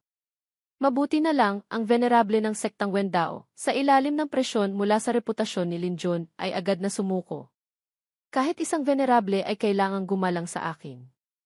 Ininsulto siya ni Hongdi. Muntik ka nang maihi sa pantalon mo. Tingnan mo nga ang sarili mo. Sila ba'y gumagalang sa iyo? Iyon ay dahil gumagalang sila sa demonyong espada na si Wujai. Ikaw naman, isang hamak na maliit na tao lang. Sumigaw si Munting Yi. Sino ang sinasabi mo? Ikaw naman, isa ka lang puta na sinasakyan ng sanlibutan. Dati, sa bahay ng Feng Chon, gaano ka katagal, nakalimutan mo na ba? Akala mo ba talaga, ikaw na si Hong Xianzi? Dumura ako. Nagalit ng husto si Hong Di, sumugod. Kailangan kong punitin ang bibig mo. Ang nagpapanggap na Junlin ay sumigaw ng malakas. Tumahimik kayong lahat. Maging matanda nga kayo ng kaunti. Kahit sarili ninyong timbang ay hindi ninyo alam. Sasabihin ko sa inyo, hindi kayo maaaring palitan. Ako naman, kahit kailan, kaya kong humanap ng papalit sa inyo. Kung matalino kayo, maging matalino kayo ng kaunti para sa akin. Sa panahong ito, parami ng parami ang mga taong dumadaan. Kailangan nating samantalahin ang pagkakataon, gumawa pa ng isang huling malaking trabaho. Lahat kayo, maghiwa-hiwalay. Ngunit bago yun, kailangan nating maglaro ng mas malaki. Sakto namang dumaan ang kunpeng sa kanilang ulunan. Natigilan ang nagpapanggap na Junlin. Ito. Ano ito? Banal na hayop na kunpeng. Ang lakas ng pagkampay ng buntot nito ay nagpatumba sa buong grupo. Natakot si Muntingyi, napabulalas, nakakatakot. Ano ba talagang uri ng demonyong hayop yan? Nakahinga ng maluwag si Munting Er, tiningnan itong lumipad palayo. Mabuti na lang at hindi ito huminto. Kung hindi, baka hindi tayo sapat para ipangipin lang nito. Komportabling nakaupo sa itaas, si Munting Puti ay ninanamnam ang serbisyo ni Hong Qianye. Ang sarap! Salamat, Kuya Hong. Pinaalalahanan ni Junlin, Munting Hong, malapit nang matapos ang iyong parusa. Bibigyan kita ng isang malaking regalo. Munting Puti, kunin mo ang ice cream at chocolate na pinaghirapan kong ihanda. Kumuha si Munting Puti ng isang apa ng ice cream. Natagpuan ko na po. Ito po ang ice cream na buhawi. Ipinakilala niya. Munting Hong, ito ang pinakamasarap na inumin sa buong mundo. Alam kong nitong 3 buwan, napagod ka, kaya espesyal ko itong inihanda para sa iyo. Huwag mong sayangin ang kabutihan ng iyong guro. Nag-aalangan si Hong Qianye na tanggapin. Ito. Salamat, guro. Naiinis siyang naisip. Ang yen na ito, kahit tapos na, gusto pa rin akong insultuhin. Ang bagay na ito, paano ko malulunok? Nang makitang hindi kumakain ang isa, nagtanong si Junlin, bakit? Munting Hong, hindi ka ba nasiyahan sa gantimpala ng iyong guro? Inilagay ito ni Hong Qianye sa bibig, tumikim. Nanlaki ang kanyang mga mata nang maramdaman ang masarap at malamig na lasa sa kanyang bibig. Sa puso ni Hong Qianye, naramdaman niya ang lamig na pagkadikit pa lang sa bibig ay natutunaw na. Talagang napakasarap. Mukhang sa pagkakataong ito, ang yen na ito ay walang masamang intensyon sa akin. Lumapit si Wu Jai para magulat. Guro, nakapasok na po tayo sa kontinente ng Wu. Narinig kong ang lambak ng hari ng gamot, pagkalipas ng ilang araw, ay magbubukas na. Tiningnan niya si Hong Qianye, nainggit, naisip, si Kuya Hong, mukhang napakasarap kumain. Ito ba ang huling parusa ni Guro? Pero si Kuya Hong, nagpapakita pa ng ganyang mukha ng kasiyahan. Talagang mahirap para sa kanya. Nagtanong si Junlin, lambak ng hari ng gamot? Ano iyon? Masusing sumagot siya. Ang lambak ng hari ng gamot ay isang banal na lupain sa ibabaw ng lupa, puno ng mga pagkakataon. Sa loob, may iba't ibang uri ng mga banal na kayamanan at bihirang mga halamang gamot. Pinutol ni Xuyonian ang disipulo ng Wine Thunder Sect sa isang galaw, pagkatapos ay nag-utos na kailangan nilang mabilis na pumunta sa Wine Thunder Sect upang iligtas si Peak Lordye. Baka si Peak Lordye ay may kakayahang harapin ang Feather Transformation Sect. Ang ideya ni Su Qiangsu ay agad na tinanggihan ni Zhao Dezu. Impossible. Ang elder ng Feather Transformation Sect ay hindi bababa sa Soul Transformation Cultivator, at ang isang nascent soul sa harap niya ay parang itlog lang na binato sa bato. Kahit pa kailangan kong ibuwis ang buhay ko, kailangan kong humingi ng tawad sa Feather Transformation Sect para kay Peak Lordye. Siya ang pag-asa ng ating Profound Heaven Sect. Sabi ni Xuyonian habang nakatikit ang mga ngipin, palihim na nagdarasal sa kanyang puso, Brother, huwag kang gumawa ng kahit anong kabaliwan. Bumalik sa pangunahing bulwagan ng Wine Thunder Sect, nakita nila ang ngiti sa labi ni Junlin. Pinagtawanan siya ng mga tao ng Wine Thunder Sect. Malapit na siyang mamatay, pero nakangiti pa rin. Ang binatilyo na ito ay siguradong natakot ng soul transformation realm ni Elder Mu kaya naging tanga na siya. Sa lakas niya, baka hindi pa nga siya karapat-dapat na itali ang sapatos ni Elder Mu. Walang galang na sabi ni Elder Mu, isang cultivator mula sa isang maliit na bayan sa desolate province na tulad mo ang naglakas loob na magpakita ng yabang sa harap ko. Ang iyong profound heaven sect ay parang lang pugad ng langgam lamang. Sa mata ng feather transformation sect, para lang kayong alikabok na pwedeng punasan anumang oras. At ikaw, parang damo lang, hindi dapat banggitin. Gayunpaman, dahil pinagalit mo ako, kahit lumuhod ka na at humingi ng tawad, lulipulin ko pa rin ang buong profound heaven sect mo. Oh, kung gayon, bilisan mo na, lipulin mo na ako. Huwag ka nang madaldal. Ano bang soul transformation stage? Kung may kakayahan ka, makipagsolo ka. Kung sinong tumakbo, siya ang apo ko. Galit si Elder Mu sa mga mapanuksong salita ni Junlin at agad na naglunsad ng palad.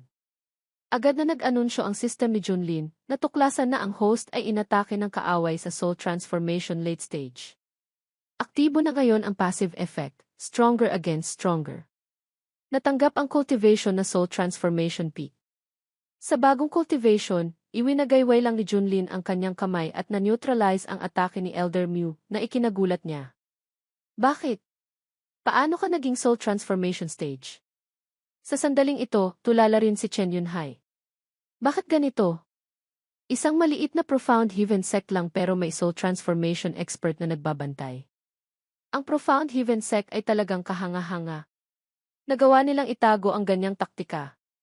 Sa mahirap na desolate province na ito, paano nagkaroon ng taong nag-cultivate hanggang soul transformation, at bukod pa roon, soul transformation peak?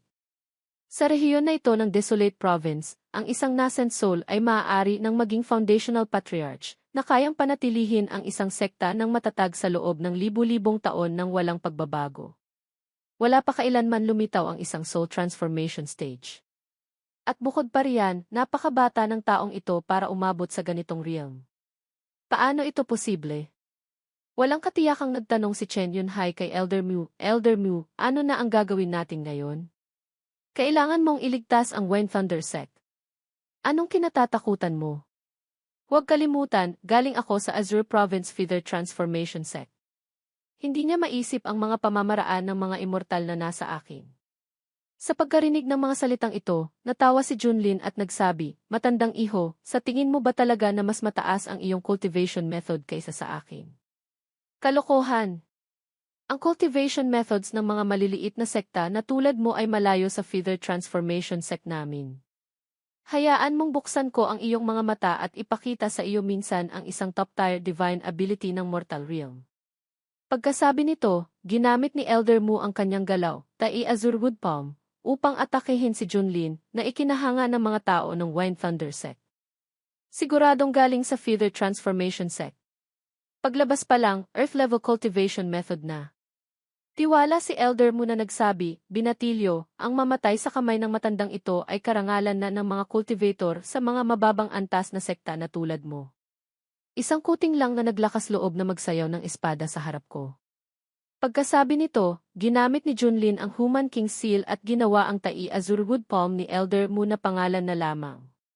Nang makita ni Elder Mu si Junlin na gumamit ng Diuchan Dizun Seal upang atakehin siya, agad niyang ginamit ang pangalan ng Feather Transformation Sect upang magbanta, ngunit sa kasamaang palad, natapos siya sa ilalim ng kamay ni Junlin. Nang mawala ang suporta, takot na takot si Chen Yunhai at lumuhod upang humingi ng tawad. Godly Monarchy. Puro pag-unawa lang po. Ang aming Wind Thunder Sect ay handang sumuko at maging baka at kabayo para sa iyo. Nang makita ito ng mga disipulo, lumuhod din sila at nagbo. Handa kaming lahat na sumunod kay Godly Monarch bilang inyong baka at kabayo. Haha, maging aso ko. Karapat-dapat ba kayo? Still the same old trick, nang hindi makakuha ng tawad si Chen Yunhai, nagbago siya sa pagbabanta. Godly Monarch, ang aking anak na si Chen Jiao ay may potensyal na maging immortal. Ngayon, tinanggap siya ng isang venerable ng Feather Transformation Sect bilang personal na disipulo. Makakagalit mo ba talaga kami? Huwag mong saktan ang sarili mo. Mas lalo pantuwa si Junlin sa pagkarinig nito. Tamang-tama. Ito ang gusto ko. Iyan pa rin ang kasabihan, kung saktan mo ako, siguradong parurusahan kita. Sa pagkakataong ito, kayong Wind Thunder Sect ang unang sumalakay sa Profound Heaven Sect. Sinabi ko na, ngayong araw, hindi na kayo pwedeng umiral. Sabi ay sabi, ginawa ay ginawa. Pagkasabi nito, ginamit ni Junlin ang isang palad at ginawang abo ang Wind Thunder Sect.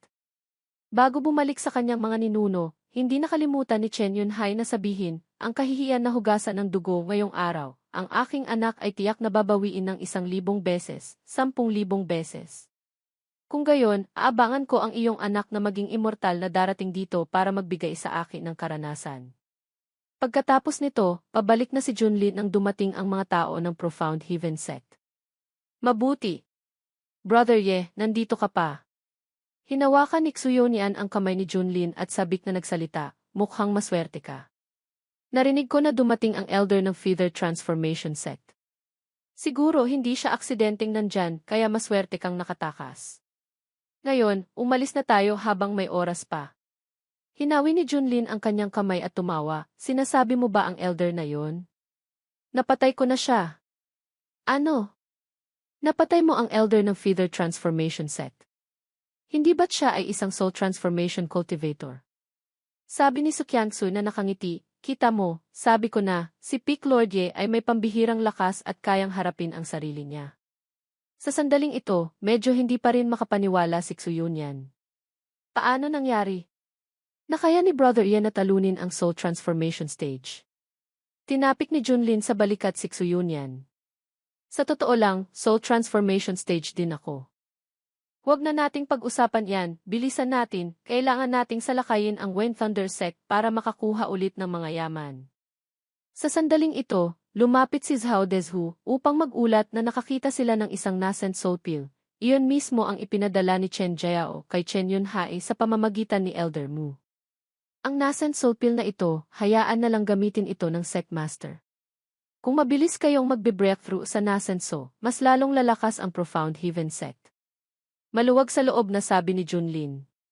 Sa sandaling ito, nag-anunsyo ang kanyang system, natuklasan sa loob ng 100 milya radius ang isang taong angkop na maging disipulo, pinaghihinala ang isang demonic sect master sa true immortal level. Nais ba ng host na kunin siya bilang disipulo? Pagkumpleto ay makakatanggap ng hindi kapanipaniwalang reward. Napakabuti. Isa pang misyon. At ito ay ang pagkuha ng disipulo. Ang kalaban ay isang demonic sect master sa true immortal level. Kung pupunta ako at gagamitin ang aking golden finger, hindi ba't direkta akong magiging immortal? Sa panahong iyon, magiging invincible na ako sa Desolate Province, pati na rin sa Azure Province. Sa sandaling ito, medyo nag-alala si Sukyangsu at nagsalita, bagaman sa tulong ni Peak Lord Ye nalipol namin ang Wind Thunder Sect, nagalit namin ang Feather Transformation Sect. Magkakaroon pa kaya ng lugar para sa buong Eastern Domain at maging sa Profound Heaven Sect? Nagbuntong hininga si Xuyunian, malaki ang impluensya ng Feather Transformation Sect, hindi isang sektang tulad ng ating Profound Heaven Sect ang kayang makipaglaban. Brother Ye, mayroon kang natatanging talento, hindi ka dapat hayaang masayang dito ang iyong kinabukasan. Mas mabuting umalis ka sa Eastern Domain. Sa ibang pagkakataon, kung pupunta ang Feather Transformation Sect para maningil, haharapin namin ang sakripisyo. Hanggat buhay ka, may pagkakataon pa rin ang Profound Heaven Sect na magpatuloy. Ang mga salita ni Xuyunian ay nakatanggap ng pagsang-ayon mula kay Sukyangsu at Zhao Dezhu. Sect Master ay tama. Si Peak Lord Ye ay napakahusay na talento. Kung mamamatay siya rito, napakasayang. Hindi lamang sila, kundi pati ang mga disipulo ng Profound Heaven Sect ay handang magsakripisyo para protektahan si Junlin. Tama, si Peak Lord Ye ay tiyak na dadalhin ang aming mga pag-asa at bubuksan ang isang bagong mundo upang muling umalinggaw ang pangalan ng Profound Heaven Sect sa lahat ng dako. Mananatili kaming matatag dito kahit sa huling sandali hindi kami urong. Peak Lord Ye, huwag kayong mag-alala at ilabas ang inyong talento. Sa pagkarinig ng mga salitang ito, naantig si Junlin. Ang sektang ito ay may tunay na pambihirang pagkakaisa. Sa isip niya, ngumiti si Junlin at sumagot, salamat sa inyong pagtitiwala, ngunit huwag kayong mag-alala. Kung naglakas loob akong gawin ito, siguradong pinag-isipan ko na ang kahihinatnan. Ang mga susunod na bagay ay ipaubayan niyo sa akin, aayusin ko ng maayos.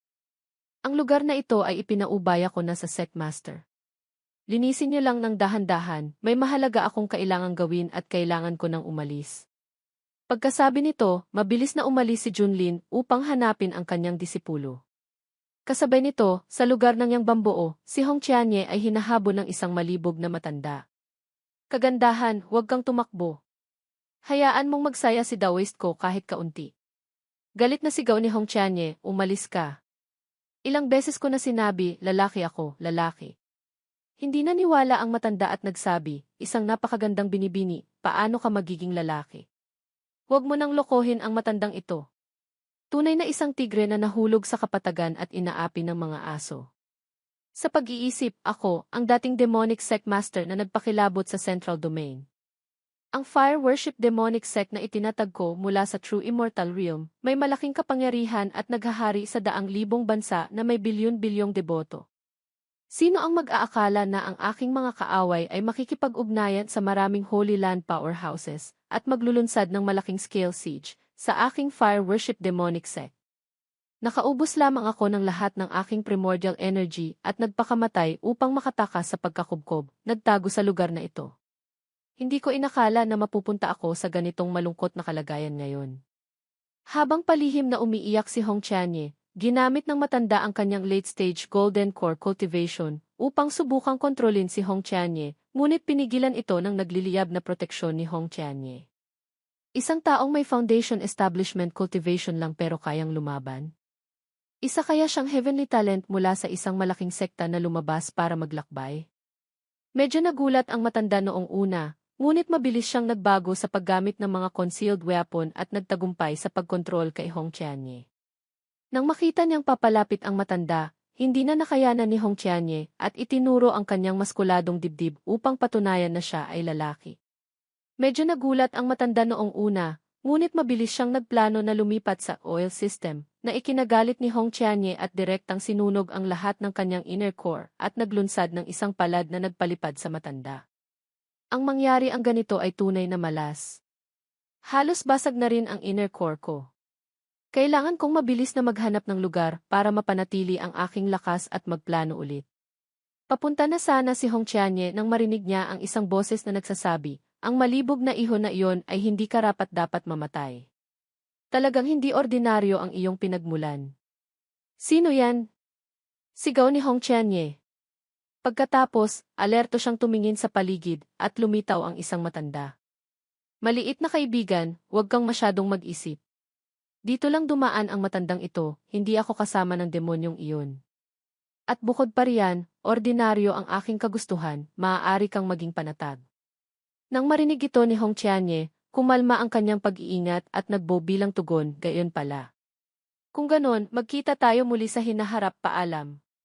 Sa sandaling ito, biglang lumapit ang matanda kay Hong Qianye.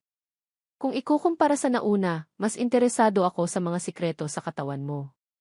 Tingnan ko nga kung ano ang laman ng isip mo at paano ka nagkaroon ng napakalakas na divine ability.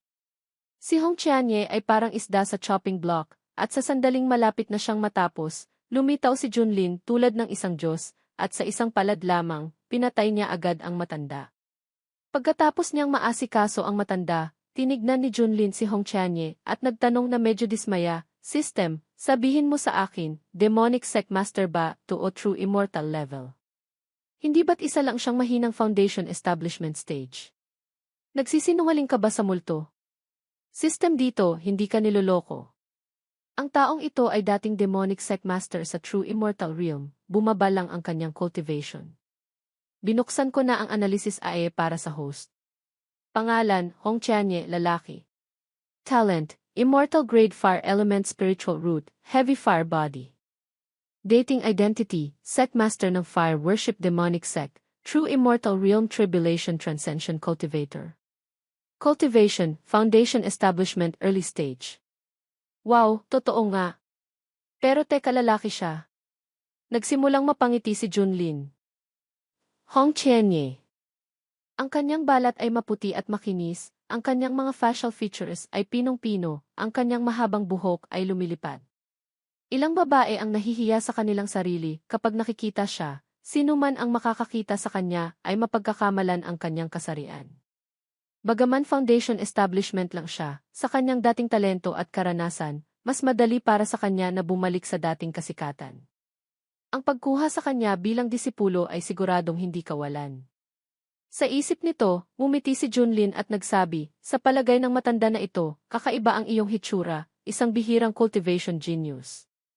Mula ngayon, nagdesisyon akong tanggapin ka bilang aking disipulo. Ano sa palagay mo? Ano? Tatanggapin mo ako bilang disipulo? Nagulat na tanong ni Hong Qianye. Sa kanyang puso, nag-iisip siya, nakita niya ba ang mga sikreto sa katawan ko at gusto niyang patuloy na tuklasin? Sa totoo lang, kahit ang magic weapon o ang aking swerte, hindi yan maiisip ng isang soul transformation stage sa wildland na tulad mo.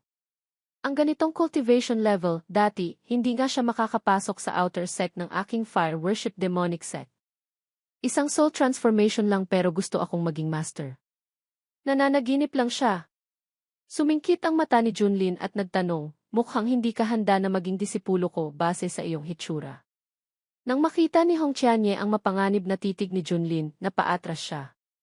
Bagaman hindi siya karapat-dapat na maging aking master, ang kasalukuyan kong cultivation ay hindi sapat para lumaban. Hanggat nariyan ang Green Mountain, hindi ako matatakot sa kawalan ng kahoy na susunugin. Kapag na-recover ko ang aking cultivation, maaari na akong maging master. Sa totoo lang, pag-arte lang naman ito. Tatapusin ko na lang ang pag-arte. Sa isip nito, agad na lumuhod si Hong Qianye at sumigaw, Disipulo Hong Qianye, saludo sa aking master. Ang pagtanggap sa ilalim ng pagtuturo ng master ay ang pinakamalaking karangalan sa buhay ng disipulo na ito. Kasabay nito, palihim siyang nanumpa sa kanyang puso, darating ang panahon na babawiin ko ang kahihiyan na ito. Hintayin mo na lang akong maghiganti. Napabuntong hininga si Junlin at nagsalita, mabait na disipulo, bilisan mo, tumayo ka na. Mula ngayon, tatawagin kitang Little Hong. Nang marinig ang pangalang Little Hong, galit na galit si Hong Qianye hanggang sa mamaga ang kanyang mga ugat sa noo, ngunit pinilit pa rin niyang magtiis at nagsabi, Opo, Master. Umiti si Junlin sa kanyang isip. Ang pagpapanggap ng binatilyo na ito ay napakalinaw, ngunit okay lang. Kahit papaano, kapag nakasalubong ako ng malakas, mas lalo akong magiging malakas. Anong kinatatakutan ko sa pagtrador mo? Nag-anunsyo ang system, binabati kita, host, kumpleto na ang disciple mission. Reward, Divine Ability Cultivation Method, Automatic Cultivation Method. Binabati kita, host, natanggap mo ang Burying Heaven Coffin. Naglalaman ito ng 108 seals at unti-unting magbubukas habang tumataas ang realm ng host. Sa kasalukuyan, ito ay isang level 3 spiritual artifact. Ang Burying Heaven Coffin, kayang ilibing ang langit, kayang ilibing ang lupa, kayang ilibing ang lahat ng bagay. Maaaring gamitin upang i-refine ang anumang buhay na nilalang, at sa late stage nito, maaari pa itong ilibing ang buong langit at 10,000 nilalang. Nagulat si Junlin at nagsabi sa kanyang sarili, automatic cultivation. Kung gayon, hindi ba't magiging malakas ako kahit nakahiga lang? Sa mga alaala, ang mga cultivation methods at divine abilities ay may sunod-sunod na yugto ng cultivation, entry, minor accomplishment, major accomplishment, perfection, at transformation. Bawat yugto ay magbibigay ng lakas at epekto na maaaring umabot ng 1-0 hanggang 100 beses. Itong magic weapon na binigay ng system, naglakas loob sabihin na kayang ilibing ang mismong heavenly Dao. Nagsisimula na akong umasa kung gaano kagilalas ang lakas na maaabot ng Burying Heaven Coffin na ito kapag tumaas na ang aking realm. Nag-anunsyo ang system na tuklasan ang potensyal ng disipulo ng host. Ang system na ito ay nagbibigay ng libreng upgrade package. Reward, Fire Element Cultivation Method 3000 Flaming Heaven Scripture.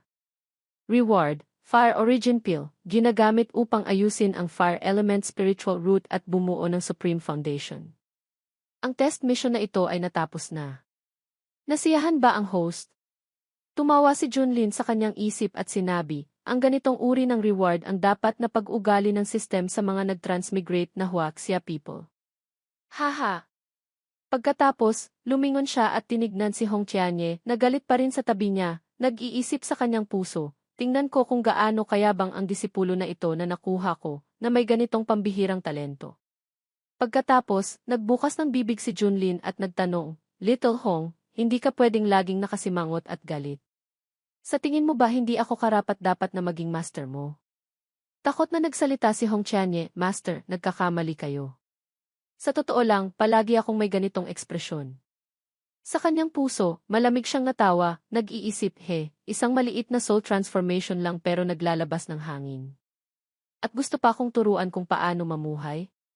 Kinuha ni Junlin ang isang libro at nagsabi, mukhang kung hindi kita ipapakitaan ng kaunting kasanayan, hindi ka susunod sa akin. Ang cultivation method na ito ang iyong disciple entry gift. Pag-aralan mo ng mabuti. Maraming salamat, Master. Pagkasabi nito, kinuha ni Hong Qianye ang cultivation method, ngunit sa kanyang puso ay walang galang siya. Haha, tingnan ko kung anong basura ang ilalabas ng isang soul transformation mula sa wildland para lokohin ako. 3,000 Flaming Heaven Scripture. Ano? Isang basurang ganyan pero naglakas loob na gumamit ng napakayabang na pangalan? Habang nagsasalita, nagsimula si Hong Qianye na buksan ang cultivation method at tingnan. Di nagtagal, puno ng gulat ang mukha ni Hong Qianye, malaki ang mga mata niyang nakatingin sa cultivation method sa kanyang kamay at bulong niya sa kanyang isip, hindi ito maaari.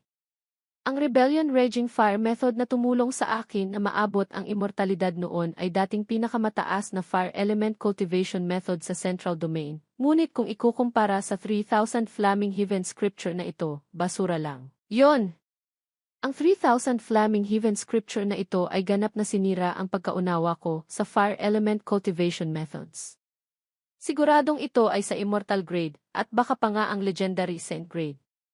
Sa cultivation world, lahat ng cultivation methods ay nahahati sa mga tiyak na antas, mortal grade, spirit grade, mysterious grade, earth grade, heaven grade, venerable grade, immortal grade, at saint grade. Sa tulong ng cultivation method na ito, ang aking lakas ay tataas ng hindi maisip. Ang pagbabalik sa true immortal stage ay hindi na makakasiya sa akin. Nakita ni Junlin ang ekspresyon ni Hong Qianye at tumatawang nagtanong, base sa iyong itsura, nasiyahan ka ba sa cultivation method na ibinigay ng matanda na ito sa iyo? Tama. Pinilit ni Hong Qianye nang umiti at bumalik sa dati niyang porma. Maraming salamat sa cultivation method, Master. Malaking pakinabang ang natamo ng disipulo. Sa kanyang puso, malamig siyang nag-iisip, hindi ko alam kung gaano kalaki ang swerte ng taong ito para makakuha ng ganitong swerte sa lugar na ito. Siguradong nakuha niya ito nang hindi sinasadya mula sa isang ancient ruin. Kailangan kong kumalma. Sa kanyang puso, tumawa si Junlin at nagsabi, ano kaya ang nasa isip ng demonic sect master na ito? Palaging nagbabago ang ekspresyon niya, nakakatuwa talaga. Sa labas, hindi siya nagpakita ng anumang emosyon at tumango lang, sinasabing, gamitin mo ang pil na ito. Personal kong babantayan ka.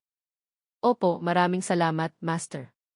Pagkasabi nito, inilagay ni Hong Qianye ang Fire Origin Pill sa kanyang bibig at agad na umupo, nag-cross-leg, at nagsimulang mag-circulate ang kanyang ki. Pagkaraan ng kalahating oras, nakatayo si Junlin sa isang tabi at nagsabi sa sarili, Foundation Establishment Middle Stage, Late Stage, Peak, Perfection. Golden Core. Nascent Soul Early Stage. Itong taong ito ay tunay na true immortal na nag-reincarnate. Sa loob lamang ng kalahating oras, naka-breakthrough siya mula Foundation Establishment patungong Nascent Soul. Hindi masama. Talagang isang magandang binhi. Sa sandaling ito, biglaang nagmulat si Hong Qianye at sumigaw ng malakas. Sa kanyang puso, tuwang-tuwa siya, nag-iisip, napakaganda. Ang pagbe-breakthrough sa realm ay hindi ko inakala na ganito kabilis. Kapag nakabalik na ako sa Central Domain, siguradong babawin ko ang kahihiyan na ito. Pagkatapos, naaalala niya na nandito si Junlin, kaya bahagya siyang umubo at nagsabi, kanina ay nagulat ko si Master. Nagpakita ang disipulo ng kawalang galang. Okay lang. Sumama ka sa matanda na ito pabalik sa sekta. Ipapakilala kita sa mga senior at junior brothers. Sa hapon na iyon, sa labas ng pangunahing bulwagan ng Profound Heaven Sect. Peak Lordye, napakalakas. Sa isang daliri lang, nilipol niya ang isang nascent soul. 2 beses niya kaming nailigtas mula sa pagkalipol. Napakasayang noong taong iyon, parang bulag ako at pinalampas ang pagkakataon na magbigay galang sa Misty Peak. Kung hindi ngayon, disipulo na sana ako ng Misty Peak. Sa lakas ni Peak Lordye, siguradong napakataas ng kanyang standard sa pagkuha ng disipulo. Talagang hindi ko alam kung sino ang mapipili niya. Habang nag-uusap ang mga disipulo tungkol kay Junlin, dumating na si Junlin kasama si Hong Tianye na nakalipad. Nakita siya ng mga disipulo at agad na sumigaw, tingnan nyo. Bumalik na si Peak Lordye. O, sino yung babae sa likuran niya? Ang ganda! Saan nanggaling ang babae na ito? Paano siya naging malapit kay Peak Lordye? Para kay Hong Tianye, sinuri niya ang paligid at nagsabi sa kanyang sarili, itong cultivation sect na ito ay talagang mahirap. Ang cultivation ng mga taong ito ay napakababa, hindi sila karapat-dapat na itali ang sapatos ng ating demonic sect.